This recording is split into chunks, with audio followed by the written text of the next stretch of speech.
హల్లెలూయా. మనం బైబిల్ తెరిచి ప్రకటన గ్రంథము మొట్టమొదటి అధ్యాయము 13వ వచనం నుంచి చదువుతా ఉన్నాను. తిరుగుగా 7 సువర్ణ దీపస్తంభములను, ఆ దీపస్తంభముల మధ్యను మనుష్య కుమారుని పోలిన ఒకరిని చూచి తిని, ఆయన తన పాదముల మట్టుకు దిగుచున్న వస్త్రము ధరించుకొని రొమ్మునకు బంగారు గట్టి కట్టుకొని, ఆయన తలయు తండ్రు తల వెంట్రుకలేను తెల్లని ఉండిని పోలినవై హిమమంత ధవలముగా ఉండెను. ఆయన నేత్రములు అగ్ని జ్వాలల వలె ఉండెను. ఆయన పాదములు కొలిమిలో పుటము వేయబడి మొరయిచున్న పరంజితో సమానమై ఉండెను. ఆయన కంఠస్వరము విస్తార జల ప్రవాహ ధ్వనివలే ఉండెను. ఆయన తన కుడి చేత 7 నక్షత్రములు పట్టుకుని ఉండెను. ఆయన తన నోటి నుండి 2 అంచుల వాడి అయిన ఖడ్గం ఒకటి బయలువెడలుచుండెను. ఆయన ముఖము మహా తేజస్సుతో ప్రకాశించుచున్న సూర్యుని వలె ఉండెను. నేను ఆయనను చూడగానే చచ్చిన వాని వలె ఆయన పాదముల యొద్ద పడితిని. ఆయన తన కుడి చేతిని నా మీద ఉంచి నాతో ఇట్లా, నేను భయపడకము, నేను మొదటి వాడను కడపటి వాడను, జీవించి వాడను, మృతుడైంటిని గాని ఇదిగో యుగ యుగములకు సజీవుడై ఉన్నాను. మరణము యొక్కయో పాతాళము యొక్కయో కాలపు చెవులు నా స్వాధీనంలో ఉన్నవి. కాగా నువ్వు చూచిన వాటిని, ఉన్న వాటిని, వీటి వెంట కలగబో వాటిని, అనగా నా కుడి చేతిలో నువ్వు చూసిన 7 నక్షత్రములు గుర్చిన మర్మమును, ఆ 7 దీపస్తంభముల సంగతియు రాయను. ఆ 7 నక్షత్రములు 7 సంఘములకు దూతలు, ఆ 7 దీపస్తంభములు 7 సంఘములు. దేవుడు వాక్యం దీవించును గాక. చిన్న ప్రార్థన చేసుకుందాం. మహోన్నతుడా, సర్వశక్తిమంతుడా, సర్వాధికారి, జీవము కలిగిన ప్రభువా, ఈ పరిశుద్ధమైన ఉన్నతమైన నామమునకు వందనాలు, స్తుతులు, స్తోత్రాలు చెల్లిస్తూ ఉన్నాం. ఈ యొక్క ఉదయకాల సమయంలో 2026వ సంవత్సరంలో మొట్టమొదటి రోజున, ఇదిగో మొట్టమొదటి దినమున నీ సన్నిధిలో మా జీవితాలు సమర్పించుకోవడానికి, మొట్టమొదటిగా నీకే ప్రథమ స్థానం ఇవ్వడానికి నీ సన్నిధిలోకి మేము వచ్చినాం ప్రభువా. ఇదిగో పాటల ద్వారా నిన్ను ఆరాధించాము, స్తుతించాము, గణపరిచాము, ఆరాధించాము తండ్రి. ఓ దేవ, ఆరాధన అంగీకరించి స్తుతుల సింహాసన పైన ఆసీనుడైన దేవుడవు. జీసస్ ఈజ్ హియర్, యేసు ఇక్కడ ఉన్నాడని ప్రభువా మేము ఇక్కడ నమ్ముతూ ఉన్నాము తండ్రి. మా హృదయం అంతటితో నమ్ముతున్నాం ప్రభువా. ఎందుకని నువ్వు వాగ్దానం చేస్తావు, ఎక్కడైతే 2 ముగ్గురు కూడి నీ నామములు ఏకీభవిస్తారో వారి మధ్యలో నేను ఉంటానని వాగ్దానం చేస్తావు ప్రభువా. నీ వాగ్దాన ప్రకారముగా ఓ నీవు దిగి వచ్చినందుకు వందనాలు. ఓ దేవ, కొంతసేపు నీ వాక్యాన్ని మేము చదివాం. ఓ దేవ, దీనిని మేము మాకు విపులీకరించండి, దీన్ని మాకు అనువదించండి, దీని అర్థం మాకు తెలియజేయండి, గ్రహించడానికి శక్తినివ్వండి. ప్రకటించేవాడు నేనే, రక్షించేవాడు నేనే, గ్రహింప చేయవలసిన వాడిని కూడా నేనే అని చెప్పావు తండ్రి. ప్రభు, నీవే ప్రకటించండి, రక్షించండి. ఓ మా జీవితాలకు గ్రహింపునివ్వండి ప్రభువా. నీకు మా జీవితాలు సమర్పించుకుంటా ఉన్నాం. కూడి వచ్చిన బిడ్డలందరిని అభిషేకించండి. నీ ఆత్మ అభిషేకముతో వారు నింపబడుదురు గాక. ఓ నీ యొక్క జీవముతో నింపబడుదురు గాక. ఓ నీ ప్రత్యక్షతో నింపబడును గాక. ఓ నీ బలముతో నింపబడుదురు గాక. నీ నామముతో ఐక్యపరచబడుదురు గాక. ఓ నీ వాక్యంతో జత చేయబడుదురు గాక. ఓ నీ శరీరములు అవయముగా మారుదురు గాక. ప్రభు, నీకు అప్పగిస్తూ దేవా, ఎదురడుచున్న ప్రతి దురాత్మ దైవ శక్తులన్నిటిని, తీసుకుర ఆత్మలన్నిటిని ప్రభు యేసుక్రీస్తు నామములో వాటిని బంధించండి ప్రభువా. నీ నామములో నీ వాక్యము వెల్లడవుతూ తోడనే వెలుగు మా జీవితంలో ప్రచురించును గాక.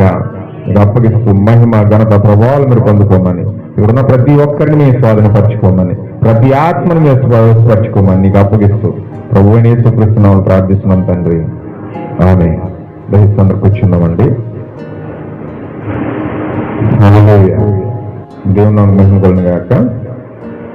ప్రభు యేసుక్రీస్తు నామములో కూర్చిన సహోదరులందరికీ కూడా మరొక మారు ప్రభు యేసుక్రీస్తు నామములో అందరికీ వందనాలు తెలియజేస్తా ఉన్నానండి. అందరికీ వందనాలు. God bless you all. Shalom, I love you. ఈ సమయంలో మనం వాక్యంలోకి వెళ్దాం. రాత్రి చెప్పిన మెసేజ్ని నేను కంటిన్యూ చేయాలనుకుంటా ఉన్నాను. జాగ్రత్తగా మీరు దాన్ని ఫాలో అవుతే ఎంతమంది దీవించబడ్డారని రాత్రి. హల్లెలూయా.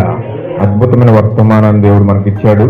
నిజంగా కొత్త సంవత్సరం యొక్క వర్తమానంతో మనం అందరూ కూడా దీవించబడ్డామని నమ్ముతున్నాను. హల్లెలూయా. ఈ దినం కూడా కొద్ది వాక్యాన్ని నేను ధ్యానించి త్వరగా ముగించుకుందాం. ఎక్కువ సమయం మనం ఉండడానికి తగిన సమయం కాదు కనుక దేవుడికి మనం సమర్పించుకుని ముందుకు వెళ్ళాలి. ఇప్పుడు నా అంశం ఏంటంటే ఆల్రెడీ రాత్రి మీకు బోధించాను. 7వ ముద్ర ప్రత్యక్షత పొందుకోవడం ద్వారా రూపాంతరపరచబడి మనస్సు మారి నూతన జీవితం పొందుకొనుట. Hallelujah. The 7th seal information is transformed by attaining in manifestation and changing the mind and anointing a new life. హల్లెలూయా. 7వ ముద్ర ఎప్పుడైతే మనం పరిపూర్ణంగా ప్రత్యక్షపరచబడతా ఉందో, వ్యక్తిగతంగా యేసుక్రీస్తుని కలుసుకుంటా ఉన్నామో, అప్పుడు మనము రూపాంతరపరచబడి మన మనస్సు మారి నూతన జీవితం అనేది మనం పొందుకుంటా ఉన్నాం. ఆమేన్. హల్లెలూయా. ఈ లోకంలో నూతనమైనది ఏమీ లేదు. మనకు ఆల్రెడీ బైబిల్ గ్రంథంలో చూసాం. ప్రసంగి గ్రంథంలో ఒకసారి మనం చూద్దాం. దాన్ని కూడా ప్రసంగి గ్రంథంలో మనం చూసాం కొన్ని విషయాలు. 1వ అధ్యాయము 3వ వచనం మనం చదివినట్లయితే, ప్రసంగి గ్రంథం 1వ అధ్యాయం 9వ వచనం, మునుపు ఉండినదే ఇక ఉండబోనది, మునుపు జరిగినదే ఇక జరగబోనది, సూర్యుడి కింద నూతనమైనది ఏది కూడా లేదు. ఇది నూతనమైనదని ఒకడు దాన్ని గూర్చి ఒకడు చెప్పును, అదియును మనకు ముందుండిన తరంలో జరిగినదే.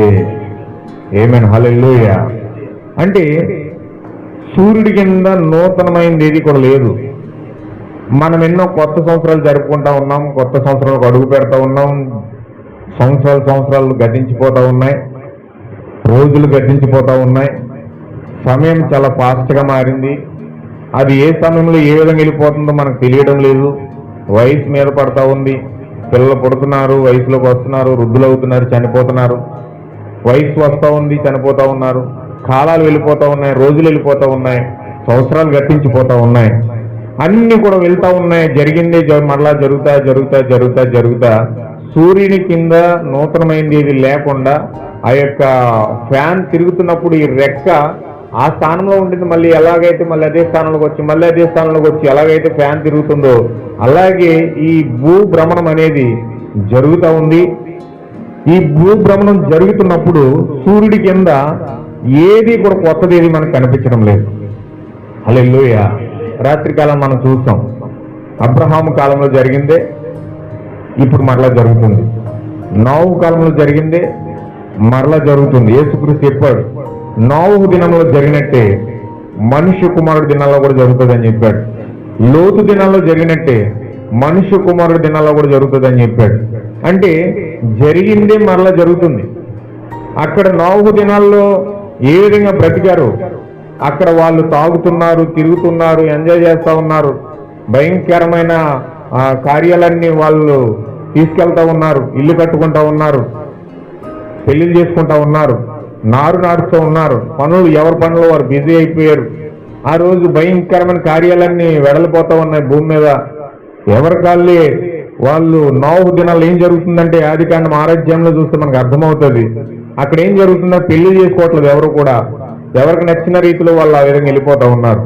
హల్లెలూయా. చూడండి ఒకసారి ఒకటి మనం చూద్దాం. ఆ యొక్క ఆదికాండం 6వ అధ్యాయంలో కొన్ని లేఖనాలు మీకు స్పీడ్గా చూపిస్తాను. కొంచెం జాగ్రత్తగా నన్ను ఫాలో అయిపోండి. త్వరగా నేను చూపించి నేను ముందుకెళ్ళిపోయి ముగిస్తాను. జాగ్రత్తగా ఆదికాండం 6వ అధ్యాయం మనం చదివినట్లయితే మొదటి నుంచి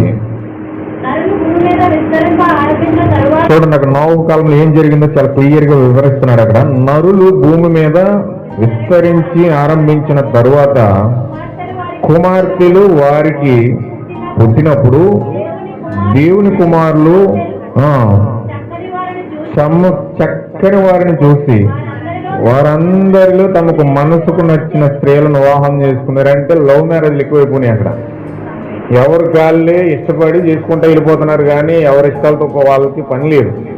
అంటే వారి ఇష్టానుసారంగా వాళ్ళు ప్రవర్తించడానికి ఇష్టపడ్డారు నోవహు దినాల్లో. అంటే వారికి ఒక వ్యక్తిగతమైన ప్రత్యక్షత కానీ వారి జీవితాల్లో దేవుని యొక్క వాక్య ప్రకారంగా కానీ నడవడానికి ఎంత మాత్రం ఇష్టపడకుండా వాళ్ళు ఏం చేశారంటే నరుల కుమార్తెలు దేవుని కుమారులు చక్కని వారిని చూసి లవ్ చేసుకుని వెళ్ళిపోతున్నారు. అంత పెళ్లిళ్ళు లేవు, పేరెంటాలు లేవు. వాళ్ళ ఇష్టానుసారంగా ఎవరి ఇష్టం వస్తే వాళ్ళతో వెళ్ళిపోతున్నారు అంతే. వాళ్ళకి నచ్చితే చాలు, వాళ్ళతో వెళ్ళిపోతున్నారు అంతే. నోవహు దినాలు అంత భయంకరంగా మారిపోయినాయి రోజులు. అక్కడ వాగు వర్షాలు లేవు, చాలా భయంకరంగా వాళ్ళు మనసుకు నచ్చిన స్త్రీలను వివాహం చేసుకుంటా ఉన్నారట. అప్పుడు యెహోవా ఆత్మ నరులతో ఎల్లప్పుడూ వాదించదు, వారు తమ అక్రమ విషయంలో నరమాత్రులై ఉన్నారు, అయినను వారి దినములు 120 ఏండ్లవును. చూడండి, అప్పుడే తగ్గించేసాడు.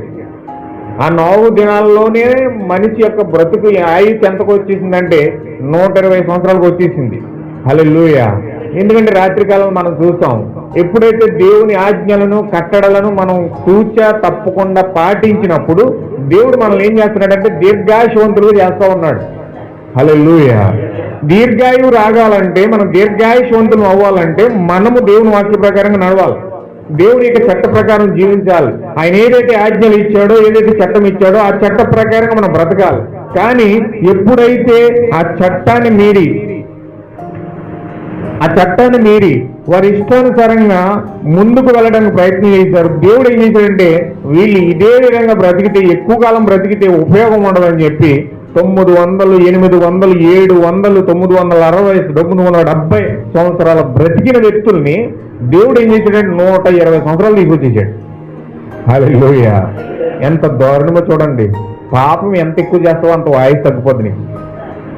ఎంత పాపం నీకు ఎక్కువ అవుతుందో అంత ఆయుష్ తగ్గిపోతూ ఉంటుంది. ఏమి అవట్లేదు ఇతనికి, ఏంటి ఇంత పాపం చేసేస్తున్నాడు, ఎంత దుర్మార్గుగా ఉంటున్నాడు అని మీరు అనుకోవచ్చు. కానీ దేవుడు ఆయుష్ తగ్గిస్తూ ఉంటాడు. పాపం పెరుగుతూ ఉంటే ఆయుష్ తగ్గుతూ ఉంటుంది. హల్లెలూయా. చాలా జాగ్రత్తగా మీరు గమనించాలి. ఆయుష్ కాపాడుకోవాలంటే మనం వాక్య ప్రకారం నడవాలి. ఆయుష్ పెంచినా కూడా ఇస్సాకు అధిక కాలం బ్రతికాడంటే ఎందుకంటే అతను వేరే ఇతర స్త్రీల జోలికి పోలేదు. అతను ఎంత ఒబీడియన్స్ గా, ఎంత నమ్మకంగా, ఎంత యథార్థంగా దేవుడి పక్షాన్ని నిలబడాలో అంత యథార్థంగా నిలబడాడట. ఆమేన్. హల్లెలూయా. చూడండి, అక్కడ ఆ యొక్క రెబెకా యొక్క మరణం బైబిల్లో రాయలేదు దేవుడు. ఎస్తేరు యొక్క మరణం బైబిల్లో రాయలేదు దేవుడు. రూతు యొక్క మరణం దేవుడు బైబిల్లో రాయలేదు. రాహాబు యొక్క మరణం ఈ బైబిల్లో రాయలేదు దేవుడు. ఎందుకు వీళ్ళ ఇలా యొక్క మరణాలు దేవుడు బైబిల్లో రాయట్లేదంటే మిగతా వాళ్ళందరి మరణాల్లో రాశాడు దేవుడు, కానీ వీళ్ళ యొక్క మరణాన్ని దేవుడు బైబిల్లో రాయట్లేదు. అసలు ఎప్పుడు మరణించారో కూడా తెలియదు. వాళ్ళ వయస్సు కూడా దేవుడు ముద్రించలేదు బైబిల్లో. ఎందుకంటే వారి జీవితాలు ఎంత యథార్థంగా, నమ్మకంగా వాక్యం బట్టి నడవాలో అంత పర్ఫెక్ట్గా వాక్యాన్ని బట్టి వాళ్ళ జీవితాలు కట్టుకున్నారండి. ఆమేన్. హల్లెలూయా. అందుచేతనే దేవుడు వాళ్ళ మరణాలను దేవుడు బైబిల్లో రాయిపించలేదు. రూతు మరణం బైబిల్లో రాయలేదు, ఎస్తేరు మరణం బైబిల్లో రాయబడలేదు, రెబెకా మరణం బైబిల్లో రాయబడలేదు. వాళ్ళ సమాధులు కూడా ఎక్కడ చేశారో కూడా తెలియదు. అంత అద్భుతంగా కొంతమంది స్త్రీల యొక్క మరణాల గురించి దేవుడు బైబిల్లో రాసిపించలేదండి. ఎందుకు రాయలేదంటే వాళ్ళు భర్తలకు ఎంత నమ్మకంగా, యథార్థంగా వాళ్ళు జీవించాలో అంత యథార్థంగా వాళ్ళు బతికారు.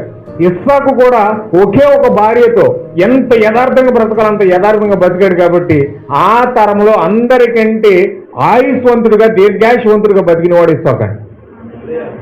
ఆమేన్. హల్లెలూయా. దేవుని నామముకు మహిమ కలుగును గాక. ఈరోజు ఎందుకు మన ఆయుష్ తగ్గిపోతుందంటే, ఎందుకు అధికమైన వయసు రాకుండానే జబ్బుల బారిన పడి, రోగాల బారిన పడి ఎన్ని భయంకరమైన కార్యాలన్నీ మన జీవితాలను పడుతున్నాయంటే కారణం పాపం. హల్లెలూయా. ఈ పాపం ఎప్పుడైతే ఎక్కువ అవుతుందో ఆయుష్ తగ్గిపోతుందండి. ఈ నోవహు దినాల్లో ఎప్పుడైతే వాక్యాన్ని అతిక్రమించి, ఆజ్ఞలు అతిక్రమించి వీళ్ళ ఇష్టానుసారంగా బ్రతకడానికి వీళ్ళ ప్రయత్నం చేశారో దేవుడు వారి జీవితాలు 120 సంవత్సరాలు తీసుకొచ్చేసాడు. ఆమేన్. హల్లెలూయా. చదవండి. ఆ దినములలో నెఫీలు భూమి మీద ఉండిరి.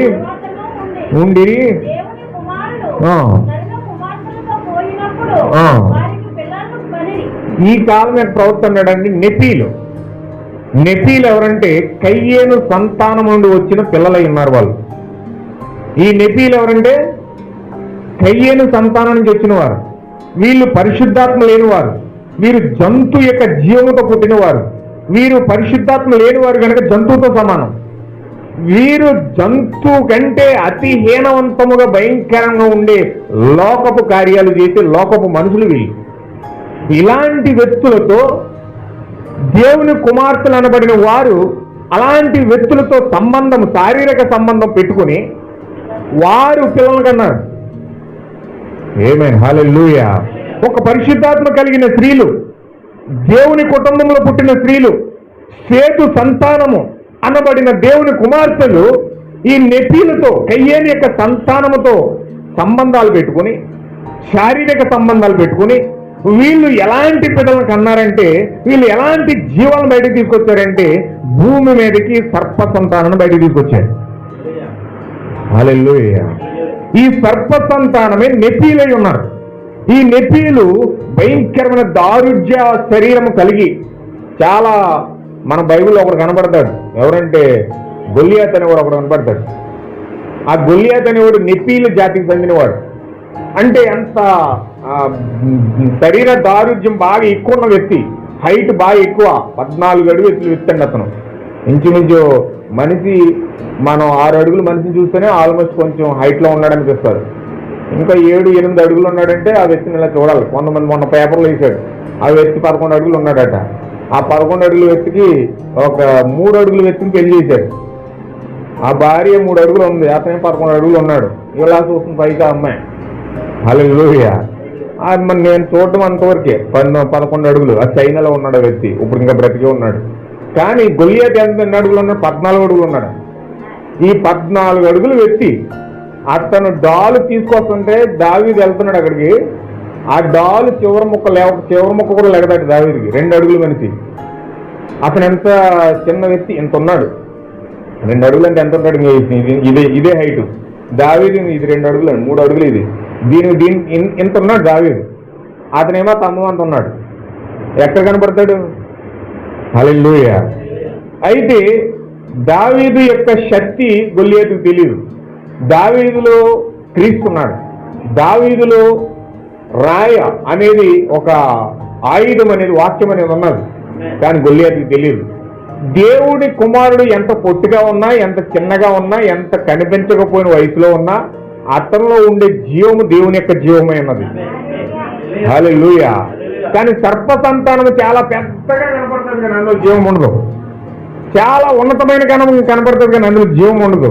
కానీ త్వరగా నశించిపోయేది ఏమిటంటే, ఎంత అద్భుతంగా విస్తారంగా ఉన్నా కానీ త్వరగా పడిపోతుంది.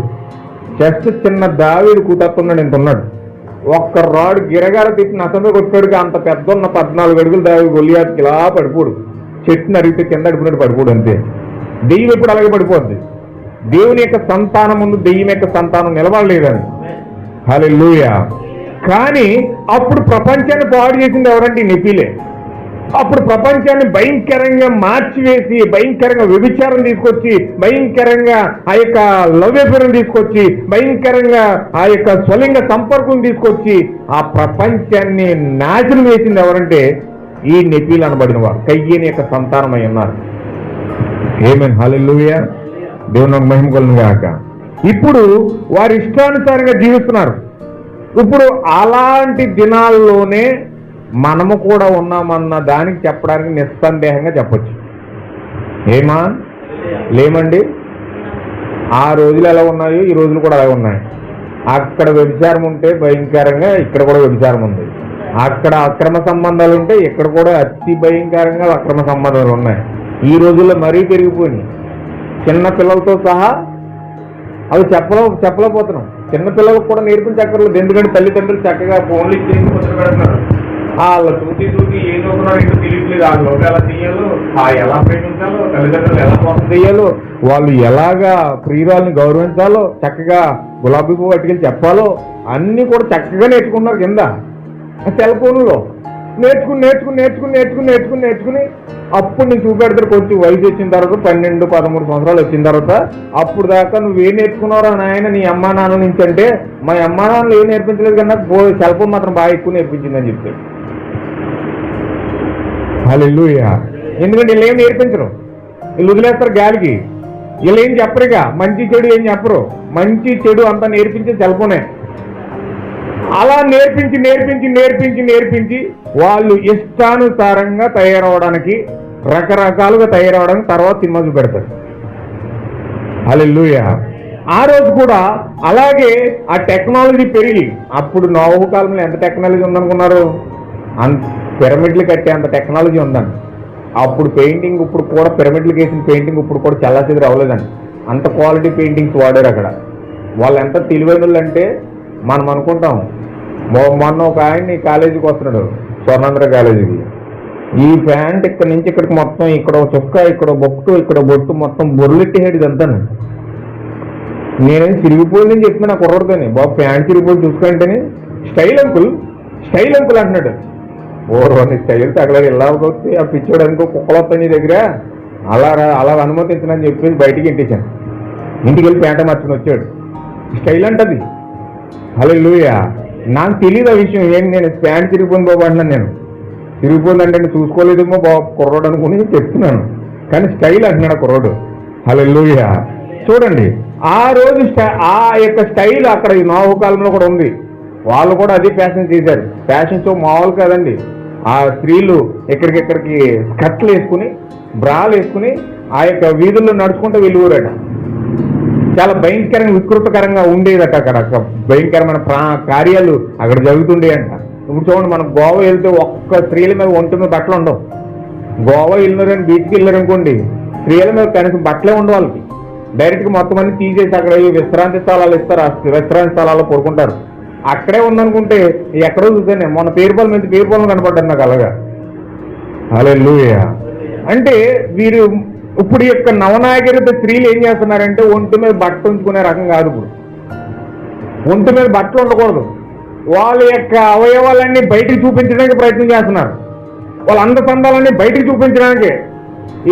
దేవుడు ఏం చెప్పాడంటే, స్త్రీ యొక్క అందం కేవలం భర్త కొరకు మాత్రమే, తన భర్త కొరకు మాత్రమే ఆమె ఆ యొక్క శరీరాన్ని భద్రపరుచుకుని తన భర్తకు మాత్రమే ఆమె చూపించాలి. కానీ ఈవిడేం చేస్తుందంటే, స్త్రీ యొక్క నైతిక స్థితి ఏ విధంగా పతనం అయిపోయిందండి చివరి కాలంలో. తన భర్తకు చూపించడానికి బదులుగా, తన భర్త కొరకు అలంకరించుకోవడానికి బదులుగా బయట వ్యక్తులకి దాన్ని చూపించడానికి, అలంకరించుకోవడానికి ప్రయత్నం చేస్తూ ఉన్నారు. ఈరోజు నేటి సమాజం అలా మారిపోయింది. ఏంటంటే బయట చూపిస్తే ఎవరో ఒకరు వచ్చి పొగుడతాడు, ఎవడో ఒకరు వచ్చి చక్కగా ఆమెను పైకి ఎత్తుతాడు, చక్కగా ఆమెను పొగుడతాడు, మంచి అందగత్తమని పొగుడతాడు. లేకపోతే డబ్బుకి శరీరాన్ని అమ్ముకోవచ్చు, లేకపోతే అందచందాలు చూపిస్తే ఎవరో సినిమా ఛాన్స్ ఇస్తారో, లేకపోతే నాటికల్లో ఛాన్స్ ఇస్తారో, లేదా సీరియల్లో ఛాన్స్ ఇస్తారో, షార్ట్స్లు పెట్టి ఆ యొక్క టిక్ టాక్లు చేసి రకరకాల బ్యాంకులు వేసి అన్ని కూడా వీళ్ళు ఏం చేస్తున్నారంటే ఏదో అవకాశం వస్తుందని వాళ్ళ శరీరాలను చూపించడానికి ప్రయత్నం చేస్తూ ఉన్నారు. హల్లెలూయా. ఏంటి? ఏదో రకంగా డబ్బులు సంపాదించుకోవడానికి, తన శరీరాలు చూపించి ఏదో రకంగా డబ్బులు సంపాదించుకోవడానికి. అంటే డబ్బు కోసం వాళ్ళ యొక్క నైతిక స్థితిని అమ్మేసుకుంటున్నారు, వారి యొక్క శరీరాలను అమ్మేసుకుంటున్నారు, వారి జీవితాన్ని అమ్మేసుకుంటున్నారు. యాసావు పొట్టకొట్టు కోసం ఆ యొక్క శరీరాన్ని అమ్మేసుకున్నట్లుగా, జాస్తత్వాన్ని అమ్మేసుకున్నట్లుగా ఈరోజు వీళ్ళు కూడా అమ్మేసుకుంటున్నారు. హల్లెలూయా. ఇవేమి కొత్త కదండి. 4వ దినాల్లో ఆల్రెడీ జరిగిందండి. 4వ దినాల్లో జరిగిందే మరలో జరుగుతుంది. 4వ దినాల్లో అక్రమ సంబంధాలు ఉన్నాయి, భయంకరంగా ఆకాశాన్ని అంటేసినాయి అంట. సేమ్ ఇప్పుడు కూడా అంతే అండి. మగోడికి విలువ లేదు ఈరోజు. మగోడికి విలువ లేదండి ఈరోజు. ఎంత పనికి మాలిన ఆడింగొడికని చూడాలో అంత ఆడింగొడికని చూసి వాళ్ళ ఇష్టానుసారంగా జీవితాన్ని, స్వేచ్ఛాయుతమైన జీవితాన్ని జీవించడానికి ఈరోజు స్త్రీలు ఇష్టపడుతూ ఉన్నారు. ఎందుకు అలాగే ఇష్టపడుతున్నారంటే ఆల్రెడీ 4వ దినాల్లో ఆ విధంగానే జరిగింది.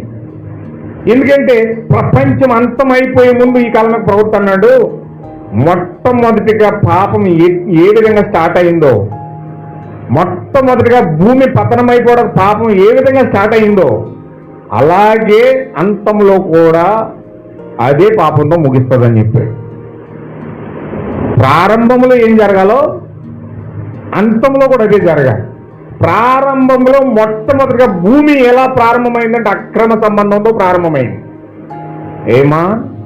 సాతాను అవ్వ యొక్క అక్రమ సంబంధంతో భూమి ప్రారంభమైంది. సేమ్ యాజ్ ఇట్ ఈజ్ గా అంతంలో కూడా అదే విధముగా అక్రమ సంబంధాలు అనేవి ఎక్కువ పెరిగి ఈ భూమి అంతమైపోయింది. హల్లెలూయా. భూమి యొక్క అంతానికి సూచన ఏంటంటే అక్రమ సంబంధాలు ఎక్కువైపోవాలి. అక్రమ సంబంధాలు ఎప్పుడైతే ఎక్కువ అవుతున్నాయో మీకు అందరికీ తెలియాలి, బైబిల్ ప్రకారంగా ఇది అంతం యొక్క సూచన. హల్లెలూయా. ఎందుకంటే నైతిక విలువలు పడిపోయి ఈ కాలం యొక్క ప్రవక్త 7 దర్శనాలు చూశాడు. 5వ దర్శనం ఏంటంటే స్త్రీ యొక్క నైతిక స్థితి పతనమైపోవడం. ఆమె వస్త్రాలు కట్టుకోవడానికి బదులుగా ఏం చేస్తుందంటే అంజూరు బాగులు కట్టుకునే స్థితికి వచ్చేస్తుందని చెప్పాడు. బట్టలు కట్టుకోదట, ఫ్యాషన్ షో చేసి ఆ ఫ్యాషన్ షో ఏంటంటే ఆకులు కట్టుకుంటారంట కిందని పైదాకా. మొన్న ర్యాంప్ మీద నడిచింది ఒక స్త్రీ ర్యాంప్ మీద కింద నుంచి పైకి తెల్ల ఫ్రాక్ వేసుకుని ఇక్కడ దాకా ఫ్రాకు, ఆ చేతి ఇక్కడ దాకా ఉన్నాయి, కింద నుంచి అరికాల దాకా అంగి ఉంది, చక్కగా దేవదూతలు కనిపించింది. ఆమె ఫ్రాక్ వేసుకుని ర్యాంప్ పైన నడిచిందండి. ర్యాంప్ పైన నడిస్తే ఆ ముందు వెళ్ళిపోయింది. ఆ వెనకాల బట్టలను ఇప్పేసి పైన 2 అంజూరు పాకులు, కింద చుడిదరగా 4 ఆకులు కట్టుకుని ఆ ర్యాంప్ పైన టిక్కు నడుచుకుంటూ వచ్చింది. హల్లెలూయా. ప్రపంచానికి యువరాన్ని సంవత్సరానికి ఒకసారి చెక్ చేస్తారనమాట. ప్రపంచ సుందరి అంటారు. ప్రపంచ సుందరి అని ఆమె పిలుస్తారనమాట. ఈ పనికిమాలను ఏం చేశారో తెలుసండి, ఆ యొక్క అందమైన చక్కగా కిందని పైదాకా వస్త్రాలు వేసుకుని దేవదూతలాగా వెళ్ళిన అమ్మాయిని పక్కనే తీశారు. ఆ ప్రపంచ సుందరి కిరీటం ఎవరు పెట్టారు అనుకున్నారు? వెనకాల అంజూరు పొగలు కట్టుకొచ్చిన స్త్రీ కిట్టాడు. హల్లెలూయా. చూడండి మరి, అంటే ఈ ప్రపంచం దేనికి ఇంపార్టెన్స్ ఇస్తుంది అంటే ఎవరైతే ఆ విధముగా బహిరంగంగా ప్రత్యక్షపరచడానికి ఇష్టపడతారో అలాంటి వాళ్ళకి ఎక్కువ ప్రపంచం ఇంపార్టెన్స్ ఇస్తా ఉంది. హల్లెలూయా. అందుకే చాలా మంది చూడండి, ఆ నైతిక స్థితి ఎలా పడిపోతుందంటే మంచి అక్కడ జరుగుతుంటే మంచిగా నిలబడరు, మంచి అక్కడ జరుగుతుంటే మంచిగా సపోర్ట్ చేయరు. ఆ యొక్క ఎక్కడైతే చెడు జరుగుతుందో ఆ చెడికే ఎక్కువ సపోర్టింగ్ ఉంటారు తప్ప, ఆ చెడికే ఎక్కువ సపోర్ట్ చేస్తారు తప్ప, ఆ చెడికే ఎక్కువ సపోర్టింగ్ నిలబడతారు తప్ప మంచిని ఎప్పుడు కూడా అక్కడ ఇప్పుడు కూడా సపోర్టింగ్ చేసి నిలబడడానికి అక్కడ అవకాశం ఇవ్వరు. ఎందుకు అలా ఎవరంటే అక్కడ ఎక్కువ చెడే జరుగుతుంది కనుక, అక్కడ ఫాలోవర్స్ అందరూ ఎక్కువ చెడునే ఎక్కువ ఆకర్షిస్తున్నారు కనుక, ఒకవేళ నువ్వు వ్యతిరేకంగా ఉంటే వాళ్ళందరూ నీ మీద తిరగబడిపోతారు. నీకు భయం వేసి నువ్వేం చేస్తావు అంటే నువ్వు కూడా చెడికే సపోర్ట్ చేసేస్తావు. ఆ యొక్క నోవహు దినాలు అది జరిగింది, ఇప్పుడు కూడా అది జరుగుతుంది. అంటే మనకి ఏమర్థమవుతుంది? సూర్యుడి కింద కొత్తదేమీ లేదు, నూతనమైనదేమీ లేదు, జరిగిందే మరలా జరుగుతుంది. చెడిపోయినాడు మరలా చెడిపోతున్నాడు. యోధ ఇస్కరియోతు ఆత్మ చచ్చిపోలేదు, ఆ యొక్క కైప ఆత్మ చచ్చిపోలేదు, ఆ యొక్క కోరహు దాత అనే యొక్క ఆత్మలు చచ్చిపోలేదు, ఆ యొక్క ఇజ్రాయేల్ యొక్క ఆత్మలు చచ్చిపోలేదు, అరణ్యంలో రాలిపోయిన ఆత్మలు చచ్చిపోలేదు. అవన్నీ కూడా తిరిగి ఆత్మలు మరలా వచ్చి ఇక్కడ వేరొక రూపాన్ని ధరించినాయి. ఇస్కరియోతు రూపం అక్కడ ఒకలాగా ఉంటే వాడు ఇంకొక ఆత్మలకు వచ్చి ఇంకొక శరీరంకి వచ్చి వాడు ఇంకో రూపం ధరించాడు. అరణ్యంలో రాలిపోయిన మనుషుల రూపం ఉంటే శరీరపరంగా ఇక్కడికి వచ్చి వేరే రకంగా వారు రూపాలు మార్చారు. పై రూపం అయితే మారింది కానీ లోపల ఆత్మ స్వభావం మాత్రం కోరహే, దోహానే, యోధ ఇస్కరియోతే. అక్కడ మోషే మీద తిరగబడిన ఇజ్రాయేల్ ప్రజలే మరో రూపంలో ఆత్మలు ధరించి ఇక్కడికి వచ్చేసినాయి. ఆమేన్, హల్లెలూయా. అలాగే ఆ యొక్క వ్యతిరేకమైన ఆత్మలు ఎలాగైతే భూమి మీద పడ్డాయో అలాగే చివరి కాలంలో దేవుని యొక్క కుమారులు కుమార్తెలు అబ్రహాము ఆత్మ, ఇస్సాకు ఆత్మ, నోవహు ఆత్మ, ఆ యొక్క పరిశుద్ధాత్మ చేత నడిపించబడిన ప్రజల యొక్క ఆత్మలు కూడా ఇక్కడ రూపాంతరపరచబడతా ఉన్నాయి. ట్రాన్స్ఫర్మేషన్ అయి వేరే రూపంలో మనకు కనబడతా ఉన్నాయి. హల్లెలూయా. దేవుని నామం కలుగుగాక. కొంచెం మీరు దృష్టి పెడితే నేను చెప్తున్నాను మీకు అర్థమవుతుంది, లేకపోతే దాటిపోతారు. కొంచెం జాగ్రత్తగా మీరు వినడానికి ప్రయత్నం చేయండి. ఇప్పుడు ఇక్కడ మనం గమనిస్తే సూర్యుడి కింద ఏం లేదండి, భూమి మీద నూతనమైన లేదు. మనం కొత్త సంవత్సరం అనుకుంటున్నాం కానీ కొత్త సంవత్సరం కాదు ఇది. కొత్త దినం అనుకుంటున్నాం కానీ కొత్త దినం కాదు ఇది. అంటే రాబోయే కొత్త దినానికి ఇది ఒక మాదిరి, రాబోయే కొత్త జీవితానికి కొత్త సంవత్సరం ఒక మాదిరి. అంటే ఏదైనా కొత్తది మనకు వస్తూ ఉందంటే రాబోయే ఆత్మ సంబంధమైన కార్యానికి ఇది ఒక మాదిరిగా ఉన్నది. ఇప్పుడు ఈ మాదిరిగా ఉన్న ఈ యొక్క దానిని మనము ఆత్మ సంబంధమైన దాన్ని కరెక్ట్గా మనం చూస్తే ఈ యొక్క భౌతికమైనది ఎందుకు నేను అనుకున్నాను, యాక్చువల్గా నెలకు 30 రోజులు ఉండాలా? ఒక్కొక్కసారి ఇండైరెక్ట్గా ఆలోచిస్తాను, నా మైండ్ వేరే వేరేగా ఒకసారి ఆలోచిస్తుంది. ఎలాగంటే ఇప్పుడు నెలకు 30 రోజులే ఉండాలా? 60 రోజులు ఉండకూడదా? ఇప్పుడు వరకు దేవుడు రోజులన్నీ లెక్క పెట్టేసి ఎన్ని వేల సంవత్సరాలు అయిందని చెప్పేసి కదా. నెల సంవత్సరానికి క్యాలెండర్ మార్చడం ఎందుకు? 12 నెలలు పెట్టడం ఎందుకు? దానికి నెలకు 30 రోజులు పెట్టడం ఎందుకు? మళ్ళీ పక్షం అని చెప్పి దానికి 15 రోజులు పెట్టడం ఎందుకు? ఇలాగ దేవుడు ఎన్ని కార్యాలు ఎందుకు అనుమతించాడు అంటారు? భూమి ప్రారంభమైన కానీ రోజులన్నీ లెక్కలు పెట్టి ఇప్పటి వరకు ఎంతకాలం అయిందో చెప్తే సరిపోదు కదా. ఏమేమి హల్లెలూయా. ఎందుకు ఇవన్నీ పెడుతున్నాడంటే ఒక మలుపులు ఉన్నాయి. ప్రతిదానికి ఒక ఉద్దేశం ఉన్నది, ఒక డేట్కి ఒక ఉద్దేశం ఉంది. హల్లెలూయా. ఈ కాలం మీద ప్రవక్త అన్నాడు 1 అంటే దానికి ఉద్దేశం ఏంటంటే, ఈ కాలం మీద ప్రవక్త అన్నాడు 1 అంటే 1 గాడ్, దేవుడు ఒక్కడే అని చెప్పడానికి దేవుడు ఒకడు పెట్టాడంటే. 3 అని ఎందుకు పెట్టాడంటే దేవుడు 3లో పరిపూర్ణం అవుతా ఉన్నాడు అని 3 కార్యాలు వ్యక్తపరచడానికి దేవుడు 3 పెట్టాడంటే. హల్లెలూయా. 5 అనే సంఖ్య దేవుడు కృపను వెల్లడి చేయడానికి 5 అనే సంఖ్యను, కృప అంటే 5, దాని సంఖ్య 5, కృప, జీసస్, JESUS, కృప. ఆ 5 యొక్క సంఖ్యలు అందులో ఉన్నాయి. ఈ 5ని ఎందుకు పెట్టాడంటే యేసు అనే పేరు వెల్లడి చేయడానికి 5 పెట్టాడంటే. హల్లెలూయా. 7 అనే దానిని ఎందుకు పెట్టాడంటే దేవుడు బైబిల్లో 7 అనే దానికి చాలా ప్రాముఖ్యత ఇచ్చాడు. 7 నక్షత్రాలు పెట్టాడు, 7 ఉరుములు పెట్టాడు, 7 ముద్రలు పెట్టాడు, 7 తెగుళ్ళు పెట్టాడు. 7లో సంపూర్ణం అవుతున్నాడు దేవుడు. 3లో పరిపూర్ణం అవుతే 7లో సంపూర్ణం అవుతా ఉన్నాడు. 7 అనే దాని సంపూర్ణతకు మాదిరిగా దేవుడు 7ని పెట్టాడట. హల్లెలూయా. 10 అనే దాన్ని ఎందుకు చూపిస్తున్నాడంటే 10 అనే దానిని ఎందుకు చూపిస్తున్నాడంటే మన శరీరంలో 10 ఇంద్రియాలు పెట్టాడంటే దేవుడు. శరీరంలో 5 ఇంద్రియాలు ఉంటాయి, ఆత్మలో 5 ఇంద్రియాలు ఉంటాయి. ఈ ముక్కు, నోరు, ఈ యొక్క చెవి, వినికిడి, స్పర్శ, ఈ 5 ఇంద్రియాలు లోపల మనస్సాక్షి, ప్రేమానురాగాలు, హేతు బుద్ధి, ఈ విధంగా ఆ 10 యొక్క ఇంద్రియాలను దేవుడు వశపరుచుకోవడానికి దేవుడు ఆ యొక్క ప్రకటన 10వ అధ్యాయంలో ఒక 10వ దూతగా, బలిష్ఠమైన దూతగా దిగి వచ్చి ఈ 10 ఇంద్రియాలను కూడా స్వాధీనపరచుకొని ఏ విధంగా లోనకి హృదయంలోనికి వస్తా ఉన్నాడో చూపించడానికి దేవుడు 10 అనే అక్షరాన్ని పెట్టాడట. హల్లెలూయా.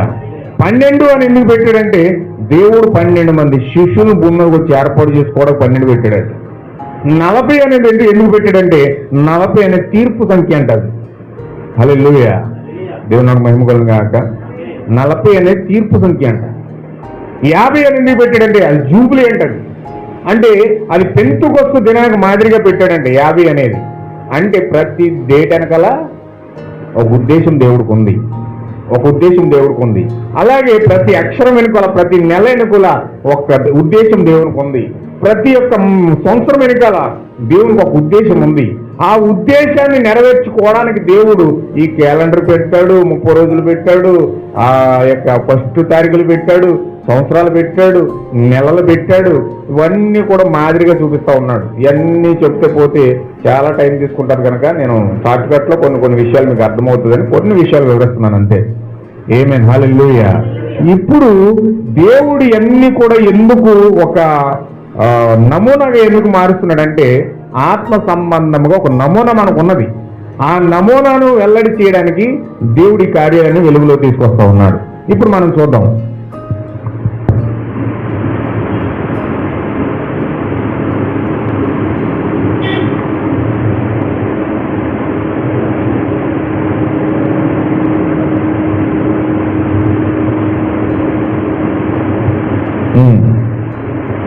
దేవుని మహిమ గాక. రాత్రి చూసాం మనం యెషయా గ్రంథం 40:31 యెహోవా కొరకు ఎదురు చూచువారు నూతన బలం పొందుదురు, వారు పక్షిరాజు వలె రెక్కలు చాపి పైకి ఎగురుదురు, అలయక పరిగెత్తుదురు, సొమ్మ చిల్లక నడిచిపోవుదురు. ఏమాన్ ఏమండి? ఇక్కడే ఉన్నారు అందరూ? ఒకసారి అందరూ ఆమె చెప్పండి. ఒకసారి అందరూ ఇక్కడే ఉన్నారు కదా, అర్థమవుతుంది కదండి.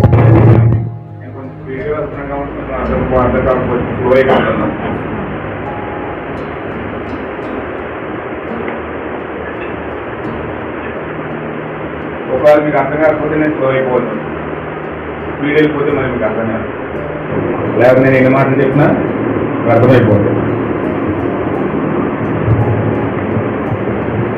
ఇక్కడ మనం చూసాం ప్రకటన గ్రంథం 1వ అధ్యాయం చదివాం.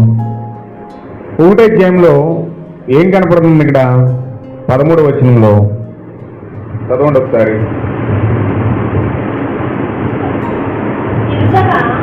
ఏడు సువర్ణ దీపస్తంభములను ఆ దీపస్తంభముల వద్ద మనుష్య కుమారుని పోలిన ఒకరిని చూచితి. ఆయన తన పాదముల మట్టుకు దిగుచున్న వస్త్రము ధరించుకొని రొమ్మునకు బంగారు దట్టి కట్టుకొని ఉండెను. ఆయన తల వెంట్రుకలను తెల్లని ఉండిని పోలినవై హిమమంతా ధవలముగా ఉండెను. ఆయన నేత్రములు అగ్ని జ్వాలల వలె ఉండెను. ఆయన పాదములు పొలుగులో కుటుంబ వేయబడిన అపరంజితో సమానమై ఉండెను. ఇప్పుడు మనం చూసాం భూమి కింద నూతనమైనది ఏది లేదు. మనుషులు ఏది ఎదురు చూసినా జరిగిందే మరలా జరుగుతుంది. మనుషుల స్వభావాలు అట్లనే ఉంటాయి. చూసి చూసి చూసి మనము ఉన్న బతిని కూడా పాడు చేసేసుకుంటాం తప్ప కొత్త బతిని ప్రారంభించడానికి మనం ఏమీ వెళ్ళం. ఎందుకంటే మనలో బలహీనతలు ఉంటాయి, మనలో లోపాలు ఉంటాయి.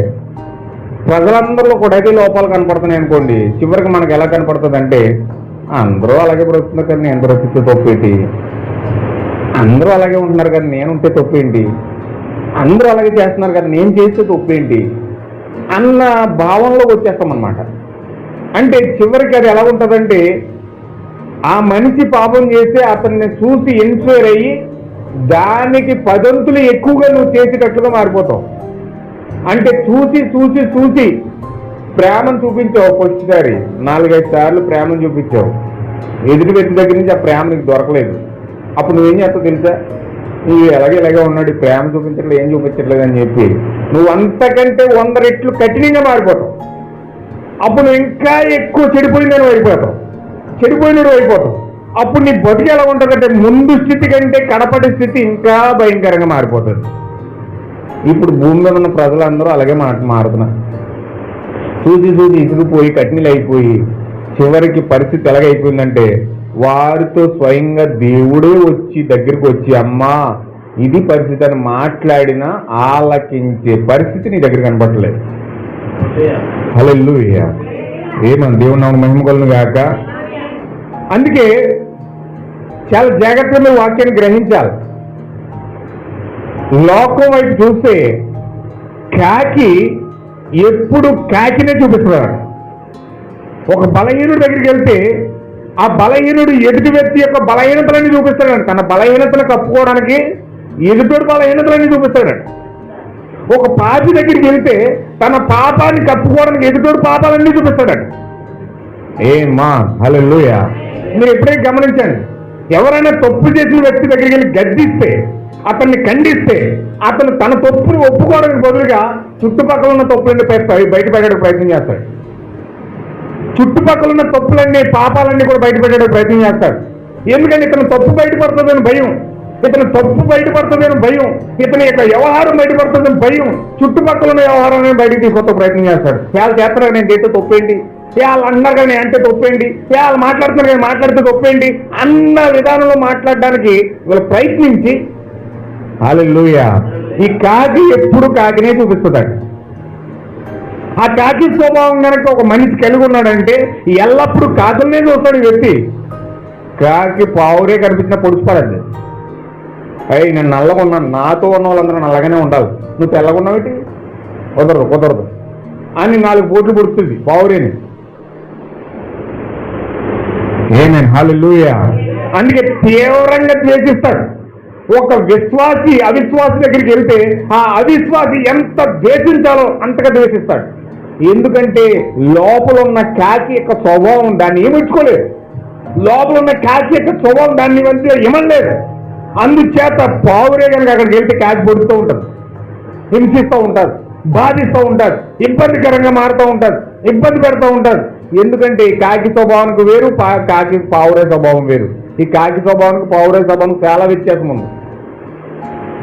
హల్లెలూయా. దేవుని నామమున మహిమ కలుగును గాక. ఇక్కడ కొన్ని విషయాలు మీకు చూపించాలనుకుంటున్నాను నేను. ఈ భూమి మీద ఉన్న మనస్సు, శరీర సంబంధం, మనసు కాకిలాంటిది. ఈ కాకి లాంటి శరీరము ఎల్లప్పుడూ ఈ శరీర సంబంధమైన విషయాలు చూస్తూ శరీర సంబంధంగానే మాట్లాడుతుంటారు కానీ ఎల్లప్పుడూ కూడా ఆత్మ సంబంధమైన దాని కోసం దృష్టి పెట్టరు, మాట్లాడరు కూడా. హల్లెలూయా. అయితే మనం గమనించవలసింది ఏంటంటే, మీరు ఎన్ని కాకులు చూపించినా, ఎంత శరీర సంబంధంగా మాట్లాడినా భూమి మీద కనిపించేదే శాపము, పాపము, భయంకరమైన కార్యాలన్నీ కనపడతాయి. నీతిమంతుడు లేడు బైబిల్ చెప్తున్నారు. నువ్వు ఎవరు నీతిమంతుడిగా చేస్తావు? ఎవరు నేను మంచోడని చెప్పుకుంటే మంచోడు అయిపోతాడా? నేను నీతిమంతుడిని అని చెప్పినప్పుడు నీతిమంతుడు అయిపోతాడా? నేను పాపిని కాదు అని చెప్పినంత మాత్రం పాపిగా కాకుండా పోతాడా? హల్లెలూయా. చాలా మంది సొంత డబ్బాలో రాళ్ళు గలగలాడించినట్టు వాళ్ళ నీతి వాళ్ళు కనపరిచేసుకుంటారు. వాళ్ళ సొంత నీతిని వాళ్ళు బయట పెడతా ఉంటారు. వాళ్ళు నేను అంత మంచిదాన్ని, నేను ఎంత మంచోడిని, నేను ఎలాంటోని అని వాళ్ళ గొప్పలు వాళ్ళే చెప్పుకుంటూ ఉంటారు. ఎందుకు అలా చెప్పుకుంటున్నారంటే వాళ్ళు లోక సంబంధంగా వారి స్వనీతిని, వాళ్ళ మంచితనాన్ని వాళ్ళే పొగుడుకుంటున్నారు కానీ వారి యొక్క లోపాలను, వారి యొక్క శాపాలను, వారి యొక్క పాపాలను చూసుకోవడానికి వారు ఇష్టపడట్లేదు. దేవుడు నాకు మహిమలు కాదు. ఎంతమంది నాకు అర్థమవుతుందండి? హల్లెలూయా.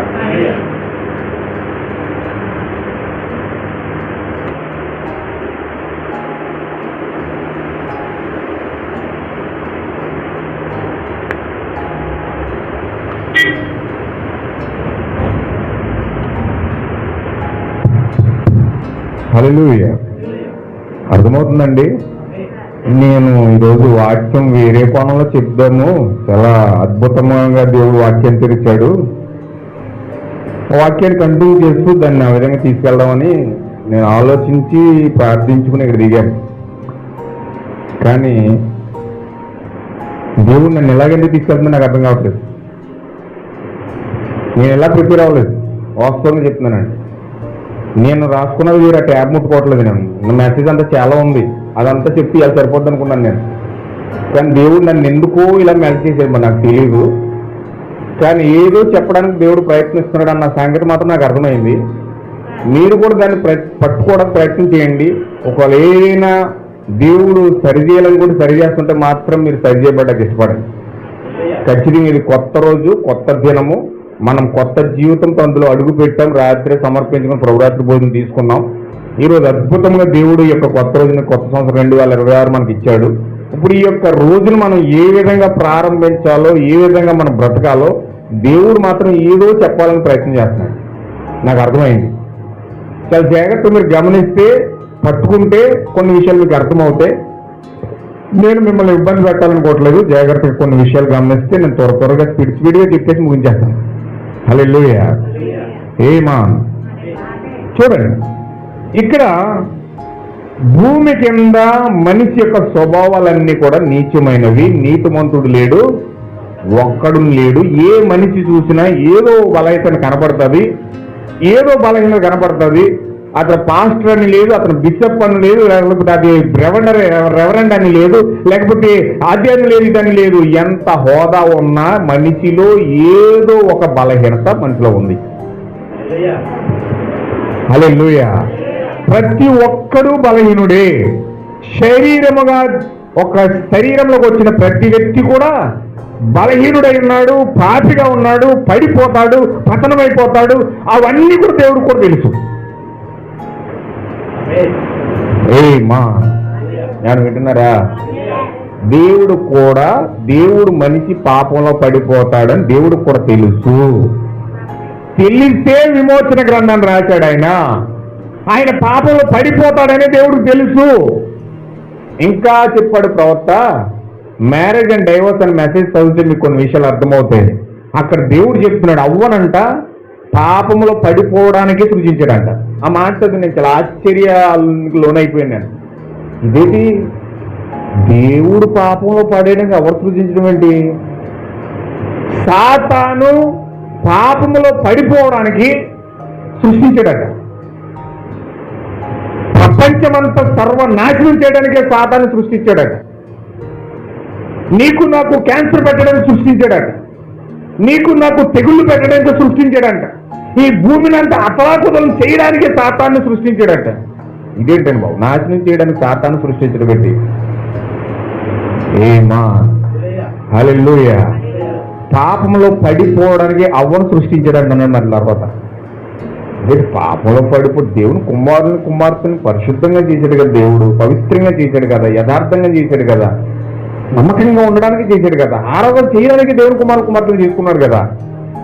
ఇప్పుడు పాపంలో పడిపోవడానికి అవ్వను సృష్టించడం ఏంటి అని నేను అలా ఎదరికెళ్ళి ముందుకెళ్ళి ఆ మెసేజ్ అంతా చదువుతూ నాకు అర్థం కాలేదు. 10 సార్లు చదివానండి. అది 10 సార్లు చదివితే ఆ యొక్క 10 సార్లు చదివేసి వదిలేశాను. కొన్ని రోజుల తర్వాత ఒక పెయింటింగ్ వర్క్ నేను వెళ్ళి చేస్తూ ఉంటే ఒక ఇంట్లో మొక్కెడుతూ నేను ఏడుస్తున్నాను. నాకు తెలియకుండా కన్నీరు వస్తుంది, బాధపడుతున్నాను, తెలియకుండానే ఏడుపు వస్తుంది, నా కన్నీరు అంతా బకెట్లో పడుతుంది. ఎందుకు ఏడుస్తున్నా నాకు తెలియదు. ఒక ఆత్మ అభిషేకం నన్ను ఆవరించింది.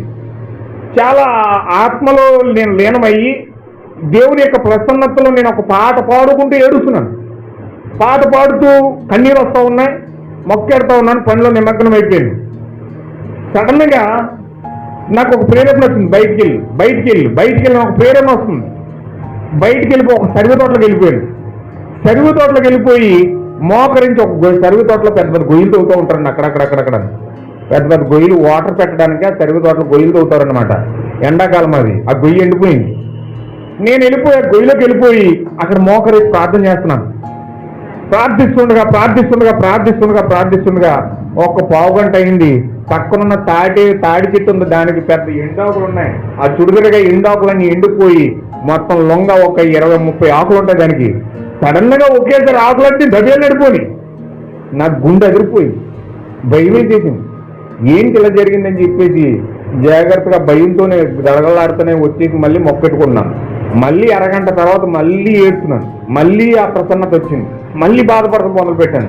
మళ్ళీ ఏడుస్తూ మళ్ళీ వెళ్ళిపోయిన గోతులకు వెళ్ళిపోయి ప్రార్థించి ఇంటికి వచ్చేసాను. నైటు వచ్చిన వెంటనే ముఖం కడుక్కుని కాళ్ళు చేతులు కడుక్కుని వెళ్ళిపోయి ప్రార్థన చేసుకుని ఆ మెసేజ్ చదువుకుంటున్నా. ఏమన్ హల్లెలూయా. ఆ మెసేజ్ చదువుతూ ఉండగా అప్పుడు మాట్లాడుతున్నాడు దేవుడు. ఆ రోజత్తమాన నేను ఎంత అనుభవించానో, ఎంత బాధ అనుభవించానో, ఎంత కుమిలిపోయానో అదంతా కూడా నాకు మెసేజ్ చదువుతూ ఉంటే అప్పుడు అర్థమైంది నాకు. అంటే దేవుడు చేసే కార్యాలు చాలా ఆశ్చర్యకరంగా చేస్తూ ఉంటాడు, చాలా అద్భుతంగా చేస్తూ ఉంటాడు. నేను చదివాను, ఎందుకు ఇలాగా సృష్టించాడు, ఎందుకు దేవుడు పాపాన్ని సృష్టించడం ఏంటి, దేవుడి పాపము చేయడానికి సాతాను పెట్టడం ఏంటి, ఈ యొక్క అవ్వను పాపం చేసేలా లోబడడానికే అవ్వను సృష్టించడం ఏంటి అని చెప్పి ఆలోచించిన తర్వాత అప్పుడు ఆ రోజు నాకు దేవుడు బయలుపరుస్తున్నాడు. ఏమని అంటున్నాడంటే, దేవునిలో ఉన్న గుణలక్షణాలను బయటికి తీయడానికంట, దేవుని యొక్క గుణలక్షణాలు బయటికి తీయడానికంట, సపోజ్ దేవుళ్ళలో రక్షకుడు అనేవాడు ఉన్నాడు. రక్షకుడు అనేవాడు దేవుళ్ళలో ఉన్నాడు.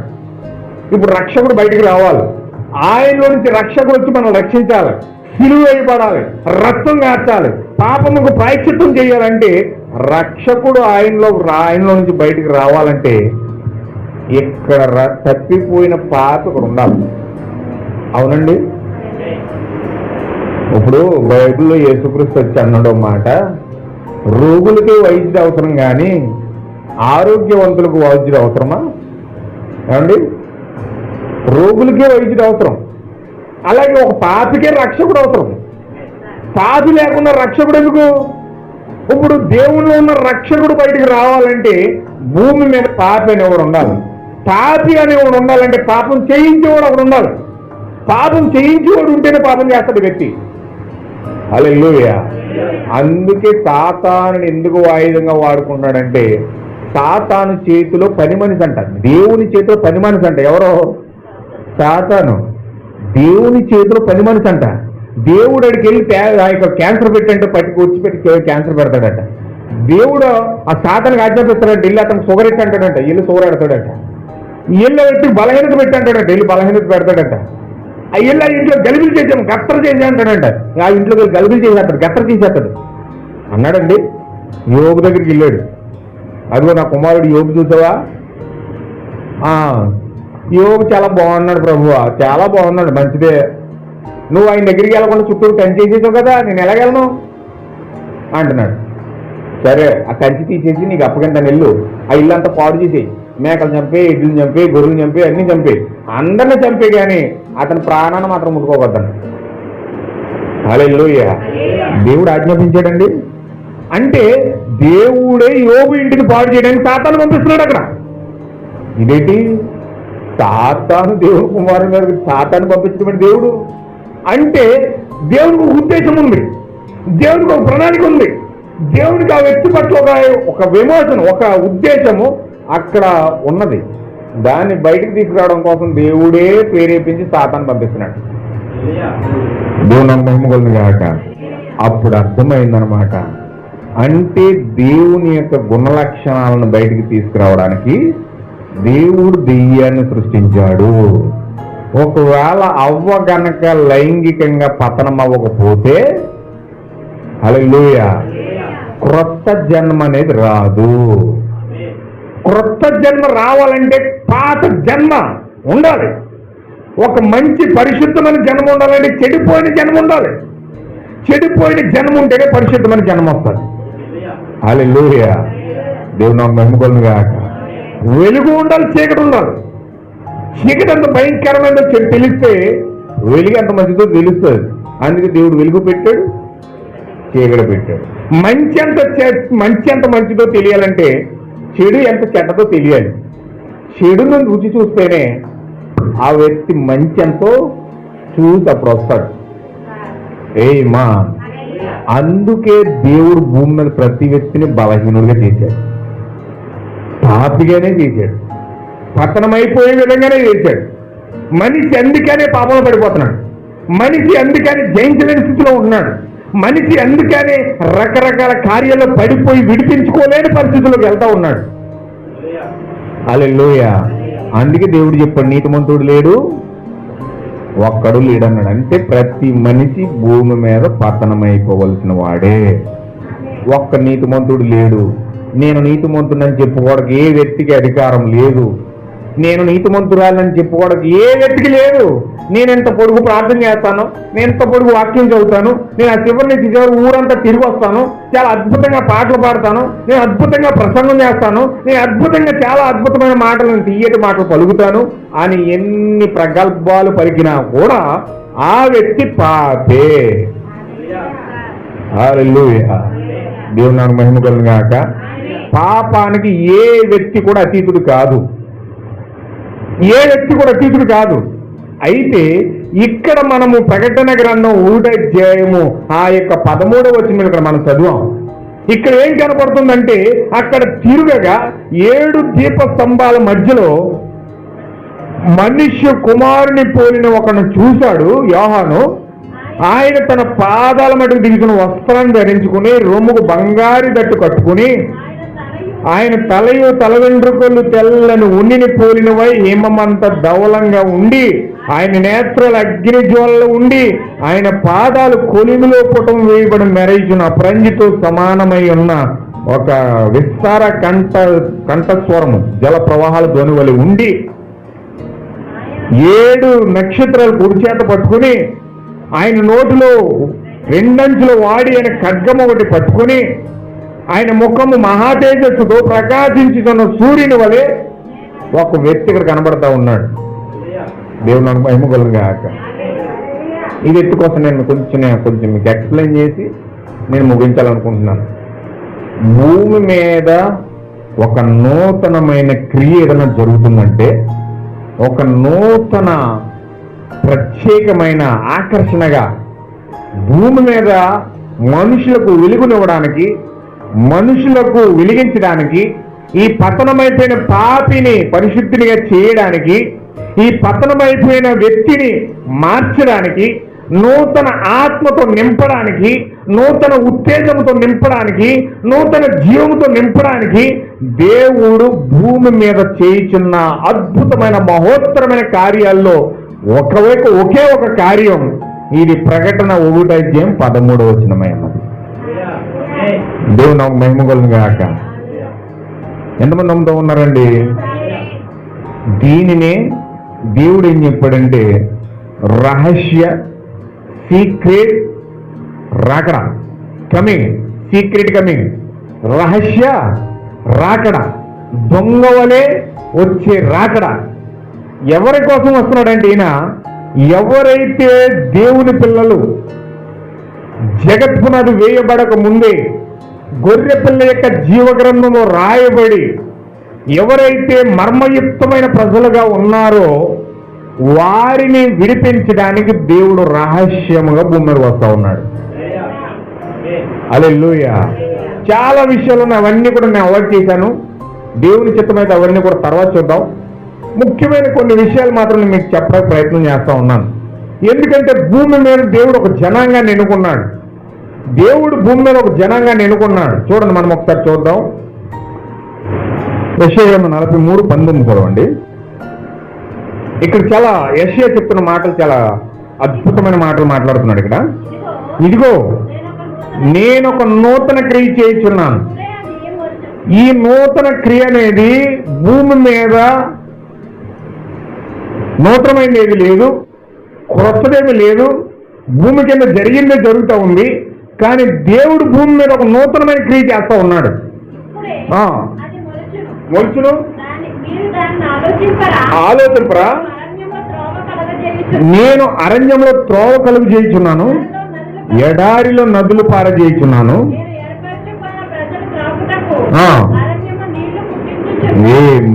హల్లెలూయా. ఎవరు ఏర్పాటు చేసుకున్న వాళ్ళండి? దేవుడు ఏర్పాటు చేసుకున్న జనాంగం. దేవుడు ఆయన కొరకు ఒక జనాంగాన్ని ఏర్పాటు చేసుకున్నాడు. ఇప్పుడు ఆ జనాంగానికి దేవుడు అరణ్యంలో నీళ్లు పుట్టిస్తున్నాడు.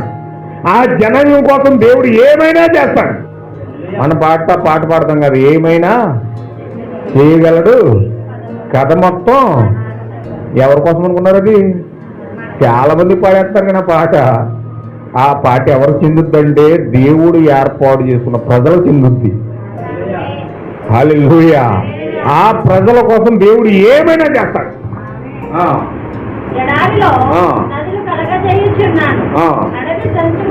అడవి జంతువులను, కుక్కలను, నిప్పుకోళ్లను నన్ను గణపరచును. నా నిమిత్తము నేను నిర్మించిన జనులు నా స్తోత్రమును ప్రచురం చేయుదురు. దేవుడు నాకు మహిమ కలుగును గాక. ఏమన్నాడండి ఇక్కడ? నా నిమిత్తము నేను నిర్మించుకున్న జనులు నాకు స్తోత్రము చేస్తారంటున్నాడు. అంటే స్తుతించేది, ఆరాధించేది ఎవరంటే ఆయన ఏర్పాటు చేసుకున్న పిల్లలే. అందరూ స్తుతించరండి. అమ్మ స్తుతించమ్మా, ఆరాధించమ్మా అంటే వాళ్ళని కనీసం కాళ్ళు మెరపరు, చెయ్యి మెరపరు, నోరు మెరపరు. ఎందుకంటే వాళ్ళకి ఆరాధించాలని మనసే లోపల ఉండదు. ఎందుకంటే ఆయన ఏర్పాటు చేసుకోలేదు కాబట్టి. ఆయన ఏర్పాటు చేసుకుంటే ఖచ్చితంగా వాళ్ళ హృదయాల్లో ఆరాధన జీవితం పెడతాడు. వాళ్ళ ఆరాధన చేస్తే గడప కమ్ముల పునాదులు గడగడా ఉనుకుతాయి. హల్లెలూయా. దేవుని యొక్క పిల్లలు ఆరాధన చేస్తే గడప కమ్ముల పునాదులు గడగడా ఉనుకుతాయట. మిగతా వాళ్ళు ఆరాధన చేస్తారు చూసారా, పేదలు. ఇంతకీ పాడరాళ్ళు అందరూ పాడుతున్నారేమని చెప్పడం కోసం పేదలు కలుస్తారు. ఇటుకే ఇంతకీ పాడరు, చప్పట్లు కొట్టరు. వాళ్ళ జీవితాల్లో ఆరాధన అనేది లోపల హృదయంలోనే లేదు. హల్లెలూయా. ఒకవేళ ఆరాధన లోపల ఉంటే చర్చిలోనే కాదు, నువ్వు బండి మీద వెళ్తున్నా పాడతావు, ఇంట్లోకి వెళ్తున్నా పాడతావు, ఎక్కడ జర్నీకి వెళ్తున్నా, పని చేసుకుంటున్నా, ఏం చేస్తున్నా, అంట్లు తోముతున్నా పాడతావు. ఏ విధంగా దేవుని ఆరాధన చేయడానికి ఇష్టపడతాను. హల్లెలూయా. అంటే నీ వెన్నంటే ఆరాధన నీ వెనకాల వచ్చేది. ఆరాధన నీకు ఎంత ఇష్టం అంటే ఏ స్థలంలో ఉన్నా సరే ఆరాధన ఆపో. అంత ప్రీతికరమైన ఆరాధన. ఎందుకు ఆరాధన చేస్తావంటే దేవుడు నిన్ను ఏర్పాటు చేసుకున్నాడు గనుక అంత అద్భుతంగా నువ్వు ఆరాధన చేస్తావు. దేవుడు నీకు ఆ ఆరాధన జీవితం నీ హృదయంలో పెట్టాడు. ఏమా ఆ ఆరాధన అంత అద్భుతంగా చేస్తున్నావు. నీకు అర్థం అవ్వాలి దేవుడు నన్ను ఎన్నుకున్నాడని. నేను ఏర్పాటు చేయకుండా దేవుని యొక్క బిడ్డను అని నీకు తెలియాలి. ఆయన కొరకు నన్ను ఏర్పాటు చేసుకున్నాడు దేవుడు అని నీకు తెలియాలి. హల్లెలూయా. యాకోబు నీవు నాకు మొరపెట్టలేదు, ఇశ్రాయేలు నన్ను గూర్చి నీవు విసిగితివి కదా. దహన బలులుగా గొర్రె మేకల పిల్లలు నా యొద్దకు తేలేదు, నీ బలుల చేత నన్ను గణపరచలేదు, నైవేద్యములు చేయవలని నన్ను బలవంత పెట్టలేదు, ధూపం వేయవలని నేను నిన్ను విసిగింపలేదు. నా నిమిత్తము సువాసన గల లవంగపు చెక్కను నీవు రోకలిచ్చి కొనలేదు. నీ బలి పశువుల క్రొవ్వు చేత నన్ను తృప్తిపరచలేదు. సరికదా, నీ పాపముల చేత నీవు నన్ను విసిగించితివి, నీ దోషముల చేత నన్ను ఆయాస పెట్టితివి. నేనే నా చిత్తానుసారంగా నీ అతిక్రమలు తుడిచివేయుచున్నాను. నేను నీ పాపం జ్ఞాపకం చేసుకోనను, నాకు జ్ఞాపకం చేయము. మనము కూడి వాదింతము నీవు నీతిమంతులుగా తీర్చబడినట్లు నీ వాద్యము వివరించును. నీ పితరులు, నీ మూల పితరుడు పాపం చేసిన వాడే, నీ మధ్యవర్తులు నా మీద తిరుగుబాటు చేసిన వారే కావున నేను ప్రతిష్ఠమగు నీ ప్రధానులు అపవిత్రపరిచితిని, యాకోబును శపించితిని, ఇశ్రాయేలును దూషణ పాలు చేసి తిని. దేవుడు ఎంత ఇశ్రాయేలు దేశాన్ని ప్రేమించాడో ఆ ప్రేమకు బదులుగా వీళ్ళు చేసిన పనులు దేవుడు చెప్తున్నట్టు చూడండి. ఇక్కడ నేను ఎంత ప్రేమించాను మిమ్మల్ని, ఏర్పాటు చేసుకున్నాను మిమ్మల్ని, హత్తుకున్నాను మిమ్మల్ని, కానీ మీరు నాకు చేసింది ఏంటంటే ఏం చేశారు? నాకు దహన బలులు ఇవ్వలేదు, మేక బలులు ఇవ్వలేదు, నైవేద్యాలు అర్పించలేదు, మొరపెట్టలేదు, నన్ను గూర్చి ఏమి చేయలేదు. పైగా ఏం చేశారు? నీ పాపముల చేత నన్ను విసిగించితివి, నీ దోషముల చేత నన్ను ఆయాస పెట్టితివి.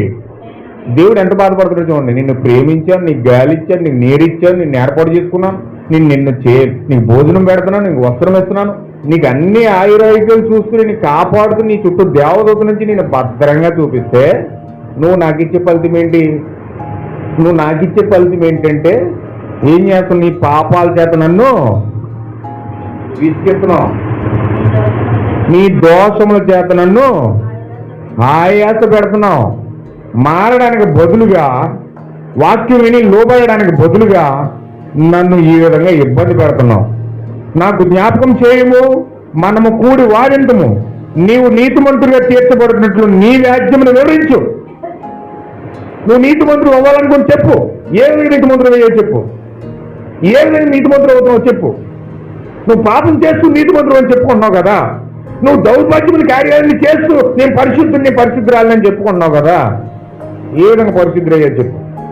ఏ విధంగా నీతిమంతుడు అయ్యో చెప్పు. ఏమండి, ఒక మనిషి కదా అడగటం ఇక్కడ.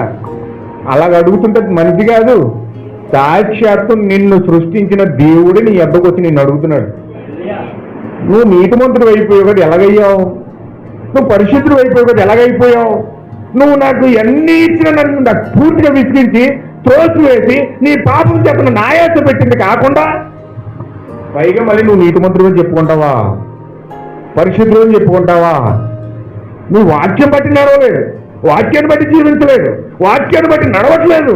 పైగా నువ్వు అలా జీవించకుండా నన్ను విసిగించి నీ పాపం చెప్పి నాకు ఆయాసం పుట్టించి పైగా నువ్వు పరిశుద్ధుడు అని చెప్పుకుంటావా? ఎంతవరకు కరెక్ట్ ఇది? ఏమండి, సాక్షాత్తు పరలోకపు దేవుడు అడిగే ప్రశ్న ఇది. నిన్ను నన్ను దేవుడు దిగొచ్చి అడిగే ప్రశ్న ఇది. ఎంత ఆయన అడుగుతున్నాడు చూడండి, ఏ విధంగా అడుగుతున్నాడు. ఇర్మియా 31:32 చదవండి. ఇర్మియా 31:22. నువ్వు ఎన్నాళ్ళు ఇటు అటు తిరుగులాడుదు విశ్వాసఘాతకులారా, యెహోవా నీ దేశంలో నూతనమైన కార్యాన్ని జరిగించుచున్నాడు. స్త్రీ పురుషుని ఆవరించును. ఆమేన్, హల్లెలూయా. యెహోవా ఇలాగూ సెలవిస్తున్నాడు, దట్ సేస్ ది లార్డ్. ఏంటా యొక్క విషయం ఏంటంటే యెహోవా ఇలాగూ ఏమని సెలవిస్తున్నాడంటే, విశ్వాసఘాతకులారా ఎన్నాళ్ళు అటు ఇటు తిరుగులాడుదురు, యెహోవా నీ దేశంలో నూతనమైన కార్యం జరిగిస్తా ఉన్నాడు. బలిష్ఠుడైన దూత తెల్లని వస్త్రాలు ధరించుకొని భూమి మీదకు వస్తున్నాడు. వాక్య ఖడ్గము పట్టుకొని, అపరంజి వంటి పాదాలు పట్టుకొని, ఆయన యొక్క న్యాయాధిపతి వలె న్యాయాన్ని తీర్చడం కోసం గొప్ప న్యాయ తీర్పు పట్టుకుని నీ ఎదుగు వస్తున్నాడు. ఇప్పుడు ఆయనకి సమాధానం చెప్పి ధైర్యం ఉందా నీకు? ఆయన ముంగట నిలబడి ధైర్యంగా సమాధానం చెప్పే ధైర్యం ఉందా? క్రొత్త సంవత్సరం అడుగు పెడతాం మంచిదే, కొత్త జీవితంలో అడుగు పెట్టడం మంచిదే, కొత్త నెలలో అడుగు పెట్టడం మంచిదే, కొత్త రోజులో అడుగు పెట్టడం మంచిదే. అయితే దేవుడు గొప్ప న్యాయాధిపతిగా తీర్పు తీర్చడానికి గొప్ప న్యాయపు కాటా పట్టుకుని చట్టాన్ని పట్టుకుని ఎదుకు వస్తా ఉన్నాడు. ఆయన ముందు నిలబడే ధైర్యం నీకుందా? ఒక్కసారి మీ హృదయాన్ని విమర్శించుకోండి. ఇప్పుడు వరకు నేను పరిశుద్ధిని అయిపోయాను, నేను నీతి మందుని అయిపోయాను, అదే అయిపోయాను, నేను పరిశుద్ధిని, నేను ప్రార్థనకి వెళ్తాను, నేను పాటలు పాడతాను, అది చేస్తాను, ఇది చేస్తాను, ఏయో రకరకాల మాటలు చెప్తా ఉన్నావు కదా. అసలు దేవుడు నీ దగ్గరికి వచ్చి నిలబడి నువ్వెప్పుడు ఏ విధంగా నువ్వు పరిశుద్ధి అయ్యా నాకు చెప్పు అని దేవుడు కనుక అడిగితే చెప్పే ధైర్యం నీకుందా? ఏమా ఏమండి? ఏమైనా ఆయన ముందు నిలబడే ధైర్యం ఉందండి మనకి? ఒక మనిషి అడగట్లేదు ప్రశ్న. నువ్వు ఎంత పరిశుద్ధుడు నీతిమంతుడు అంటున్నావు కదా, మరి నీకు ఆ ధైర్యం ఉందా? ఆయన ముందు నిలబడి నేను నీతిమంతుడిని అయిపోయాడు ప్రభువా, నువ్వే నన్ను నీతిమంతుడిగా చేసేసావు కదా ప్రభువా, నా కోసం రక్తం చేసేసావు కదా ప్రభువా, 2000 సంవత్సరాల క్రితమే నన్ను కడిగేసావు కదా ప్రభువా, అప్పుడే కడిగేసావు కదా, అయిపోయింది కదా. ఈరోజు చాలా మంది చెప్తారు కదండి 2000 సంవత్సరాల క్రితం చేసేసాడు అంటాను, అయిపోయింది. మరి నువ్వు ఎలా బతుకుతున్నావు? నువ్వు ఎలా జీవిస్తున్నావు? అయిపోయింది. సరే, మరి నీ బ్రతికి ఎలా ఉంది? నీ జీవితం ఎలా ఉంది? నీ అడుగుజాడలు ఎలా ఉన్నాయి? ఏ కార్యాలతో నువ్వు నడుస్తూ ఉన్నావు? నీ ఆలోచనలు ఎలా ఉన్నాయి? నీ స్వభావం ఎలా ఉంది? నీ ఉద్దేశం ఎలా ఉంది? నీ జీవితం ఎలా ఉంది? ఏమైనా కూడా వాక్యంతో సరిపోల్చడానికి సరిపోతుందా? ఏమా? హల్లెలూయా. మాట్లాడుతున్నాడు చూడండి అక్కడ, విశ్వాసఘాతకులారా మీ దేశంలో నూతనమైన కార్యం జరిగిస్తున్నాడు దేవుడు. స్త్రీ పురుషుని ఆవరించును, స్త్రీ పురుషుని ఆవరించును, స్త్రీ పురుషుని ఎందుగా మాట పలికాడు తెలుసా? ఒక్కసారి మీరు ప్రకటన ఇందాక చదివింది చదవండి ఒకసారి. 13వ అధ్యాయం 1వ అధ్యాయం 13 వచ్చిన ఒకసారి మీరు చదవండి. ఇక్కడ ఇర్మియా ఏమన్నాడంటే స్త్రీ పురుషుణ్ణి ఆవరించిన అన్నాడు. 7 సువర్ణ దీపస్తంభములను ఆ దీపస్తంభముల మధ్యన మనిషి కుమారుని పోలిన ఒకరిని చూచి తిని తన పాదముల మట్టుకు దిగుచున్న వస్త్రము ధరించుకొని రొమ్మునకు బంగారపు తట్టి. ఏమండి అసలు యాక్చువల్గా రొమ్మునకు ఈ యొక్క బంగారపు తట్టి స్త్రీలు ఎక్కడ కట్టుకుంటారండి? నడును కట్టుకుంటారు, వడ్డానం అంటారు దాన్ని, అంతేనండి. వడ్డానం నడుకు కట్టుకుంటారు. ఒక రాణిగా అభిషేకించబడినప్పుడు ఒక స్త్రీని వాళ్ళ యొక్క రొమ్ము భాగం నుంచి కడతారు వడ్డానం. హల్లెలూయా. అంటే ఆమె రాణి అని చెప్పడం కోసం ఆమె యొక్క వడ్డానాన్ని ఎక్కడ కడతారంటే రొమ్ము మీద నుంచి కడతారు. మగోళ్ళు అసలు కట్టుకోరు, అది మగోళ్ళు అసలు అక్కడ ఆ విధంగా కట్టుకోరు. కానీ ఇక్కడ ఏం జరుగుతుందంటే ఈయనేమో తన పాదాల మట్టుకు దిగుచున్న వస్త్రాన్ని ధరించుకున్నాడు, రొమ్మునకు బంగారు కట్టు కట్టుకున్నాడు. ఆయన తలయు తల వెంట్రుకలు తెల్లని ఉండినవి పోలినవే హిమనంత దావలముగా ఉండెను. అవి ఎక్కడున్నాయంటే ఇంచుమించు తల నుంచి మొదలుకున్న పాదాల మట్టు వరకు ఆ తల వెంట్రుకలు వేలాడుతున్నాయి. ఒక పురుషుడికి అలా వేలాడుతాయండి? ఒక పురుషుడికి అలా వేలాడు. స్త్రీయే తల పెంచుకోవాలి, పురుషుడు తల పెంచుకుంటే అవమానం అన్నాడు ప్రవక్త బైబిల్లో. ఏంటంటే అది పురుషుడు తల పెంచుకుంటే అవమానం, స్త్రీకి తల మీద కత్తిరింటే అవమానం. స్త్రీ తల వెంట్రుకలు కత్తిరించకూడదు, ఆమె పెంచుకోవాలి పొడుగ్గా. ఆమెకి ఎంత తల ఎక్కువ ఉంటే అంత ఆయుష్ ఎక్కువ ఉంటుంది. ఆయుష్ ఎక్కువ ఉన్నదని అర్థం ఏంటంటే తల ఎక్కువ ఉంటుంది. ఆమె ఆయుష్ తగ్గిపోతుందని అర్థం ఏంటంటే తల ఊడిపోతూ ఉంటుంది. అయితే ఆ యొక్క తల పెంచుకోవడం స్త్రీకి ఘనత అని సొలొమోను చెప్పాడు. తల పెంచుకోవడం స్త్రీకి ఘనత అంటే ఇప్పుడు పాదాల మటుకు తల పెంచుకున్నదంటే అక్కడ మనుష్య కుమారుడు అన్నాడు, కానీ పెంచుకున్నదేమో అక్కడ అవతారమేమో స్త్రీ రూపం కనబడుతుంది. రొమ్ముకు బంగారు దట్టి కట్టుకున్నది, తల ఏమో పాదాల మట్టుకు పెంచుకున్నది. ఆయన నేత్రములు అగ్ని జ్వాలల వలె ఉన్నాయి, ఆయన పాదములు కొలిమిలో పుటము వేయబడి మెరయించిన అపరంజితో సమానమైండెను ఆయన కంఠస్వరము. ఇప్పుడు ఈ లక్షణాలన్నీ వర్ణిస్తే ఇక్కడ ఎవరు కనపడుతున్నాడు? ఒక స్త్రీ కనపడుతుంది. ఎవరండి? ఒకసారి మీరు చదవండి. ఒకసారి 1:13 యోహాను సువార్త 1:13 అక్కడ రాయబడింది, మీరు చదవండి జాగ్రత్తగా. తిరుగగా 7 సువర్ణ దీపస్తంభములను, ఆ దీపస్తంభముల మధ్యను మనుష్య కుమారుని పోలిన ఒకరిని చూసింది. మనిషి కుమారుడు కాదు ఇతను. ఎవరండి? మనిషి కుమారుడు కాదు ఇతను. మనిషి కుమారుని పోలిన ఒకడు అంటే మనుష్య కుమారుడి స్థానాన్ని ఇక్కడ ఎవరు తీసుకుంటున్నారో ఒక స్త్రీ తీసుకుంటుంది. అక్కడ ఇరిమి అదే మాట్లాడుతున్నాడు. స్త్రీ పురుషుని ఆవరిస్తా ఉంది. ఏంట నూతన క్రియ ఏంటంటే, ఆ నూతన క్రియ ఏంటంటే పురుషుని స్థానాన్ని స్త్రీ తీసుకుంటుంది, ఆక్రమిస్తుంది. అంటే దేవుని యొక్క వధువు ఆ యొక్క 7 దీపస్తంభాల మధ్యలో ప్రత్యక్షమవుతా ఉంది. దేవుని యొక్క నిజమైన వధువు 7 దీపస్తంభాల మధ్యలో ప్రత్యక్షమై అక్కడ 7 నక్షత్రాలు పట్టుకుని 7 దీపస్తంభాల మధ్యలో కూర్చుని ఉంది. ఎవరండి? వధువు. దేవుని యొక్క వధువు పరలోకం నుంచి దిగొస్తూ దేవుని స్థానాన్ని తీసుకుంటా ఉంది. అంటే దేవుని యేసుక్రీస్తు ఎలా వస్తున్నాడంటే దేవుని వధువు యొక్క శరీరంలో వస్తా ఉన్నాడు. దేవుడు ఎవరికి కనపడ్డు. దేవుని ఆత్మ ఎవరిలో కనపడదు. 2000 సంవత్సరాల క్రితం యేసుక్రీస్తులో దేవుడు వచ్చాడు. యేసుక్రీస్తులో దేవుడు వచ్చాడు భూమి మీదకి. 3.5 సంవత్సరాలు యెరూషలేములో తిరిగాడు. ప్రజలందరూ ఆ యేసుక్రీస్తు కోసం మాట్లాడుతున్నారు. ఆయనే రక్తం కార్చాడు, ఆయనే పాపం కోసం ప్రాయశ్చిత్తం చేశాడని ప్రపంచమంతా 2000 సంవత్సరాల క్రితం వచ్చిన యేసుక్రీస్తు కోసం మాట్లాడుతుంది. అయితే గొప్ప విషయం ఏంటంటే ఈ కాలంలో దేవుని యొక్క ప్రవక్త వచ్చి దేవుని యొక్క వాక్యాన్ని తీసుకొచ్చి ఈ కాలంలో వధువు ఎత్తుకు దేవుడు క్రీస్తు వచ్చి వధువు యొక్క శరీరంలో కూర్చుని ప్రపంచమంతా తిరుగుతూ ఉన్నాడు. హల్లెలూయా. అది మొదటి రాకడైతే ఇది 2వ రాకడ.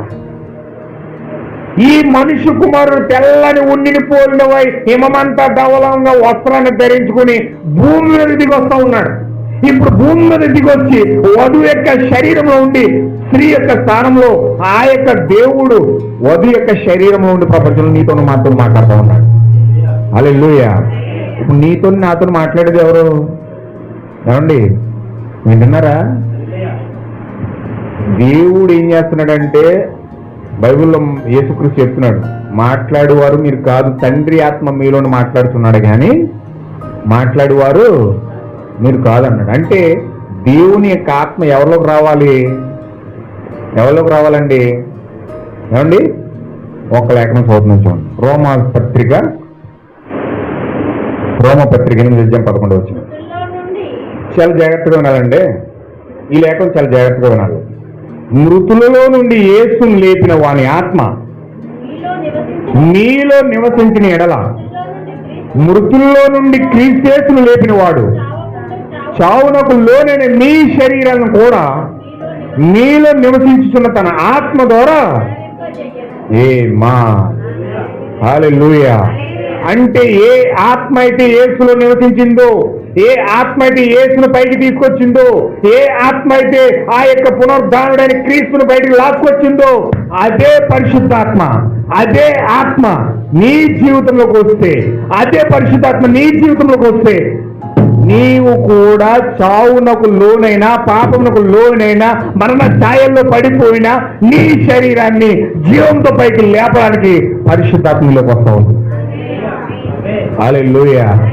ఈ రహస్య రాకడ ఎక్కడ జరుగుతుందంటే నీ హృదయంలో జరిగి ఆ యొక్క తెల్లని ఉన్నిని పోయిన హిమమంత ధవలంగా ఉన్న ఆ న్యాయాధిపతి ఎప్పుడైతే నీ హృదయంలోకి వస్తా ఉన్నాడో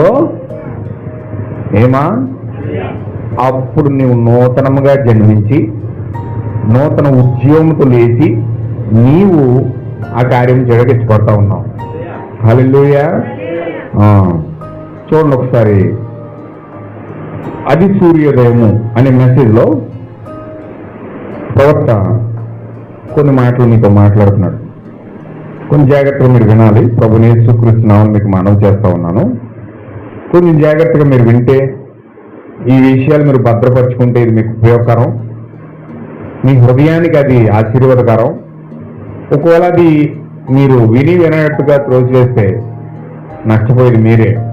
నాకు ఇచ్చిన వాక్యానుసారం ప్రకారం సాధ్యమైనంత వరకు మీకు అర్థమైన రీతిలో ప్రభువు చెప్పాలని నేను ప్రార్థిస్తూ మీతో మాట్లాడుతున్నాను. మీతోనే కాదు, నాతో కూడా దేవుడు మాట్లాడుతూ ఉన్నాడు. నేను కూడా దాన్ని సరి చేసుకుంటూ ముందుకు పోతా ఉన్నాను. అందుచేత మీరు చాలా జాగ్రత్త కొన్ని విషయాలు మీరు గమనిస్తే, హృదయంలో చేర్చుకుంటే ఖచ్చితంగా మీకు ఆ విషయాలు అర్థమవుతాయి. ఇక్కడ ప్రవక్త కొన్ని విషయాలు మాట్లాడుతున్నాడు. అది సూర్యోదయం అనే మెసేజ్లో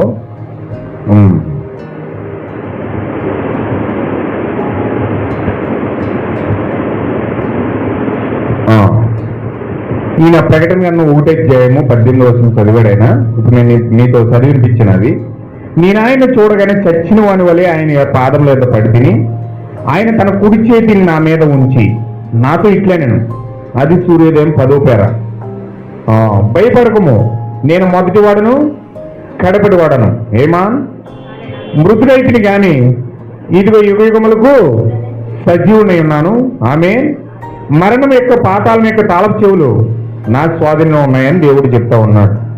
చూడండి, బహుశా ఈనాటి ప్రపంచము మానవ జాతి ఎన్నడూ మరో జాలని మహాజయం యొక్క జ్ఞాపకార్థమును ఒక జ్ఞాపకార్థ ఆరాధన జరుపుకుంటున్నది.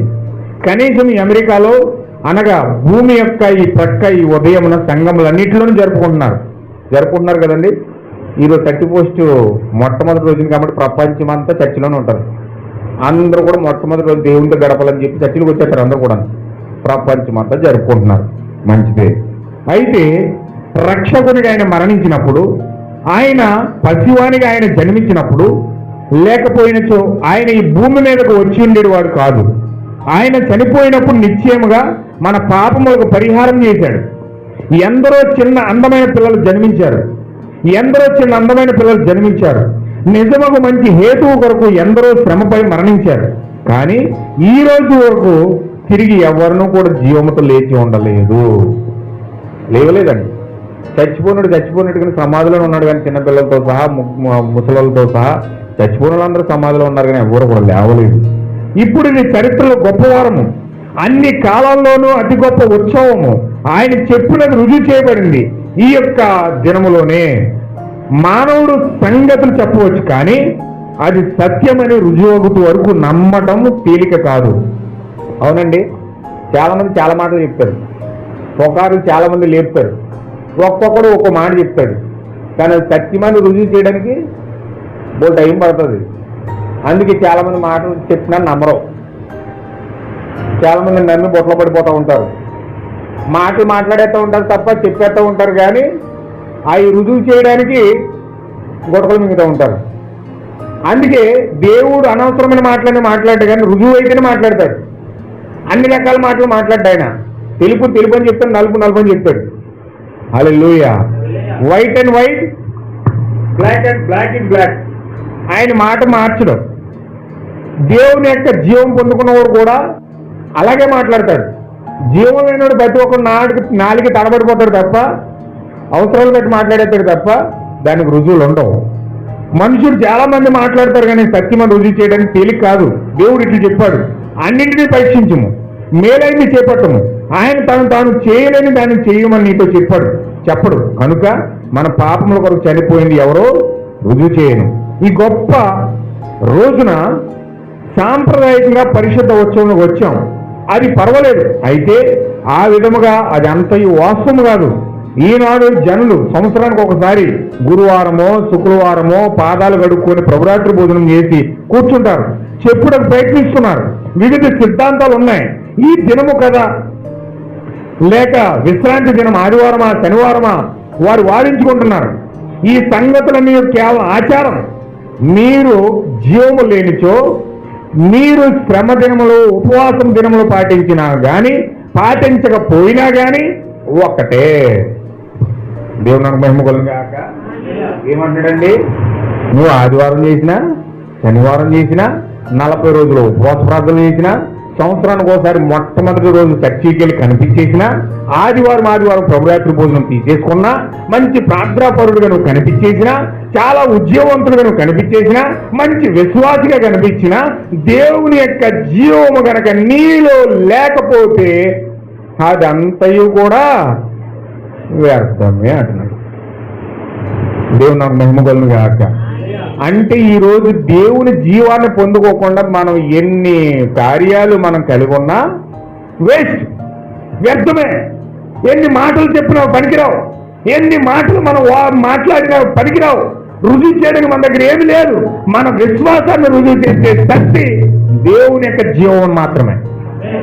దేవుని జీవం లేకుండా నువ్వు ఎన్ని మాటలు చెప్పాయి, పనికిమాలిన మాటలు అయ్యి, అవి భయంకరమైన మాటలు, అవి దౌర్భాగ్యమైన మాటలు అయ్యి, అది ఎందుకు ఉపయోగకరమైన మాటలు కాదు అవి. ఏమా, నువ్వు దేవుణ్ణి రుజువు చేయాలంటే దేవుని జీవం నువ్వు పొందుకోవాలి. దేవుని జీవనిలో లేకుండా నువ్వు ఎన్ని మాటలు చెప్పు, అన్ని గాల్లో కలిసిపోతాయి, రుజువు చేయలేవు నువ్వు. హల్లెలూయా. అవి ఒకటే, ఏ మేలు కలగదు. అది కేవలం జ్ఞాపకార్థము, దానికి ఏమీ వ్యతిరేకం కాదు. కానీ వారు నిశ్చయముగా ఆ సంప్రదాయం మోసుకొని వస్తూ అసలు సంగతి విడిచిపెట్టేశారు. ఏమని హల్లెలూయా. దేవుని యొక్క ప్రవర్త ఎంత ఆవేశంతో ఈ విషయాన్ని మాట్లాడుతున్నాడంటే, అసలు సంగతి పక్కనెట్టేశారంట, అసలు భక్తిని పక్కనెట్టేశారట, అసలు విశ్వాసాన్ని పక్కనెట్టేశారట, అసలు పరిశుద్ధాత్మను పక్కన పెట్టేశారంట.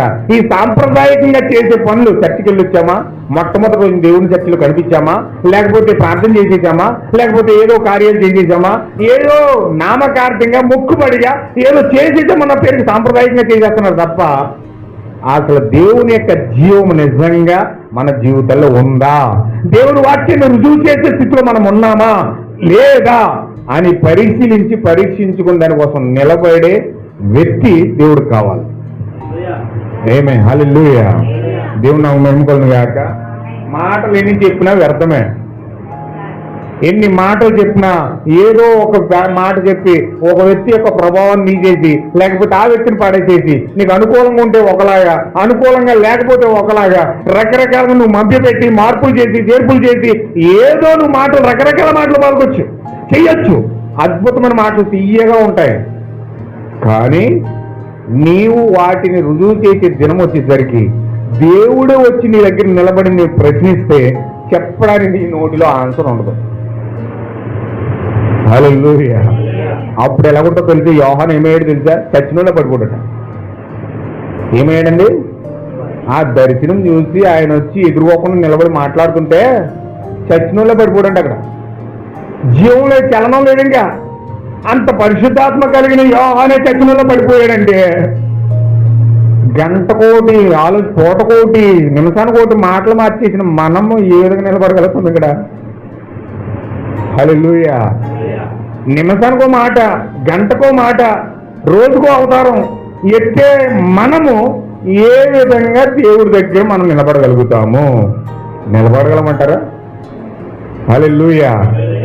యోహాను ఎంత అభిషేకం కలిగిందని మలమల కాగుతున్న నూనెలో వేసేసినా అతను కాలేదు.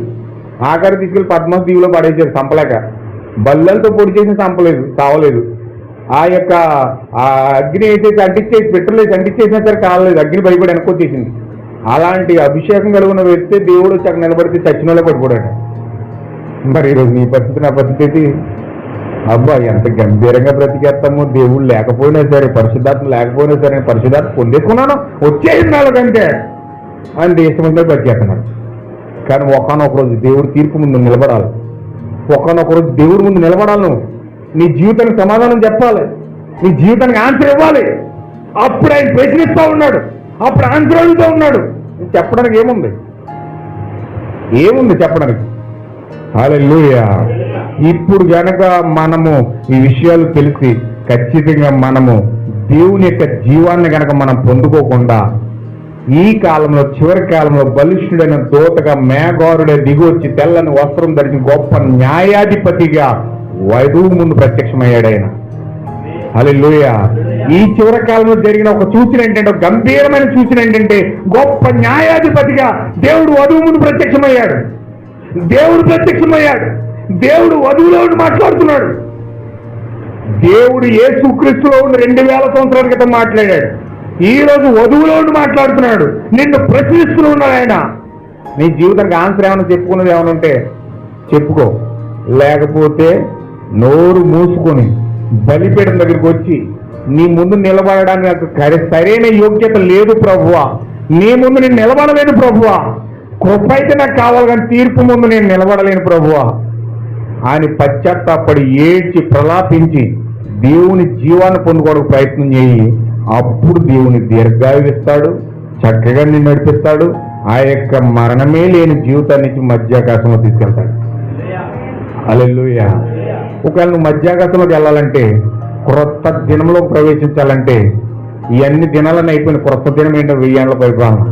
ఆ 1000 ఏళ్ల పరిపాలనలోకి నువ్వు అడుగు పెట్టాలంటే, ఇప్పుడు నీవు నీ జీవితంలో దేవుడు ప్రశ్నేస్తుంటే చెప్పడానికి సమాధానం దగ్గర లేదు. నరాలు పనిచేయవు. చూడండి, హార్ట్ అటాక్ వస్తే ఏమవుతుందో తెలుసా? అన్నీ స్తంభించిపోతాయి. మొత్తం అన్నీ కూడా గుండె ఆగిపోతుంది, పంపింగ్ ఆగిపోతుంది, రకరకాల మొత్తం అతను బీసిపోతాడు. ఇక హార్ట్ అటాక్ అంటే అది. దేవుడు కనుక నీ ముందు ప్రత్యక్షమవుతే నీకు అలా ఉంటుంది. హార్ట్ అటాక్ వచ్చేది తట్టుకోలేవచ్చు ప్రసన్న శక్తిని. ఆయన శక్తి ముందు మాటలు చెప్పినంత తేలిక కాదు. ఒక మాటలు మాధుర్యమైన మాటలు మాట్లాడినంత తేలిక ఆయన వచ్చి నిలబడితే. కానీ ఖచ్చితంగా ఆయన వధువులు ప్రత్యక్షమై ఈరోజు నీ ముందున్నాడు. దేవుని యొక్క వధువులో ఉండి ఈరోజు నీతో మాట్లాడుతున్నాడు. ఆయన నేను దర్శిస్తున్నాడు, నీ పాపాన్ని బయట తీసుకొస్తున్నాడు, నీ యొక్క కార్యాలు బయట తీసుకొస్తున్నాడు. కానీ ఇవేమీ పట్టించుకోకుండా ఆ రోజు నోవాహులో ఉండి దేవుడు ప్రపంచమంతా కదులుతుంటే పట్టించుకోకుండా పెళ్లి చేసుకున్నాడు, దినం చేసుకున్నాడు, ఇల్లు కట్టుకున్నాడు, నారు నాటుకున్నాడు, తాగుతున్నాడు, అక్రమ సంబంధాలు పెట్టుకుంటున్నాడు, ఫ్యాషన్ షో చేస్తున్నాడు, డ్యాన్సులు వేస్తున్నాడు, స్టోరీలు చెప్తున్నాడు. ఏ నాటకాలు ఎవరు ఆడాలో అలా ఆడేస్తున్నారు. హల్లెలూయా. కానీ నోవహు అనే ఒక వ్యక్తి ఉన్నాడు అక్కడ. నోవహు అనే వధువు ఉన్నది అక్కడ. ఆ వధువు పిలుస్తుంది, వాళ్ళలోకి రండయ్యా, వాడలోకి రండి, మీ ప్రాణాలు కాపాడుకుని వాడలోకి వెళ్తే ఆ సురక్షితమైన యేసుక్రీస్తు యొక్క ప్రత్యక్షత మీరు పొందుకుంటే, ఆ దైవత్వాన్ని మీరు పొందుకుంటే మీరు జీవిస్తారు, మీరు బ్రతుకుతారు, దేవుని సన్నిధిలోకి వెళ్తారని చెప్తే, వెళ్ళరా చదవకుండా నువ్వు మాకు చెప్తావేంటి? నువ్వు చెప్తే మేము వినాలా? నువ్వు మాట్లాడితే మేము ఆకించాలా? మాకేం అవసరంలే. మాకు ఉన్న చర్చిలు, మాకు ఉన్న పాస్టర్లు, మాకు ఉన్న ఫ్యాషన్లు, మాకు ఉన్న డిస్కో డ్యాన్సులు అనుకున్నారు తప్ప ఎవరు దేవుని యొక్క వాక్యం మీద దృష్టి పెట్టలేదు. హల్లెలూయా. వారి డిస్కో డ్యాన్సుల మీద, వారి నాటకాల మీద, వారి అక్రమ సంబంధాల మీద, వారి ప్రేమల మీద, వారి యొక్క ఫ్యాషన్ల మీద, అట్ల మీద దృష్టి పెట్టారు. కానీ ఎంత మాత్రము కూడా వారి జీవితంలో దేవుని వాక్యం పైన దృష్టి పెట్టలేదు. హల్లెలూయా. అయితే ఈ రోజు మీకు ఇచ్చే ముఖ్యమైన ప్రకటన ఏమిటంటే, దేవుని యొక్క జీవము ఒక మేఘారుడై తెల్లని అంగీ కట్టుకుని గొప్ప న్యాయాధిపతిగా వధువు ముందు ప్రత్యక్షమయ్యాడు. హల్లెలూయా.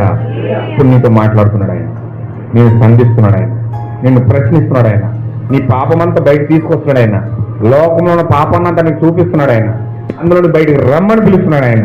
ఎప్పుడైతే వచ్చి మనము అందులోకి ప్రవేశించి మనము పశ్చాత్తాపడి బలిపీఠం దగ్గర నూతన జీవాన్ని పొందుకోవడానికి ప్రయత్నం చేస్తే, దేవుడు ఆ జీవం ఇచ్చి నిన్ను సురక్షితంగా భద్రంగా ఉంచుతాడు. అటువంటి భద్రతా స్థలంలోనికి, క్రీస్తు అనే భద్రతా స్థలంలోనికి దేవుడు మనల్ని తీసుకెళ్లాలని పరిశుద్ధాత్మను బట్టి మనం పశ్చాత్తాపడి బలిపీఠం చేత గోజాడదాం, పశ్చాత్తాపడదాం. దేవుడు మనందరినీ కూడా దీవించును గాక. ఆమేన్. ఒక్క నిమిషం అందరూ కూడా ప్రార్థన చేయండి.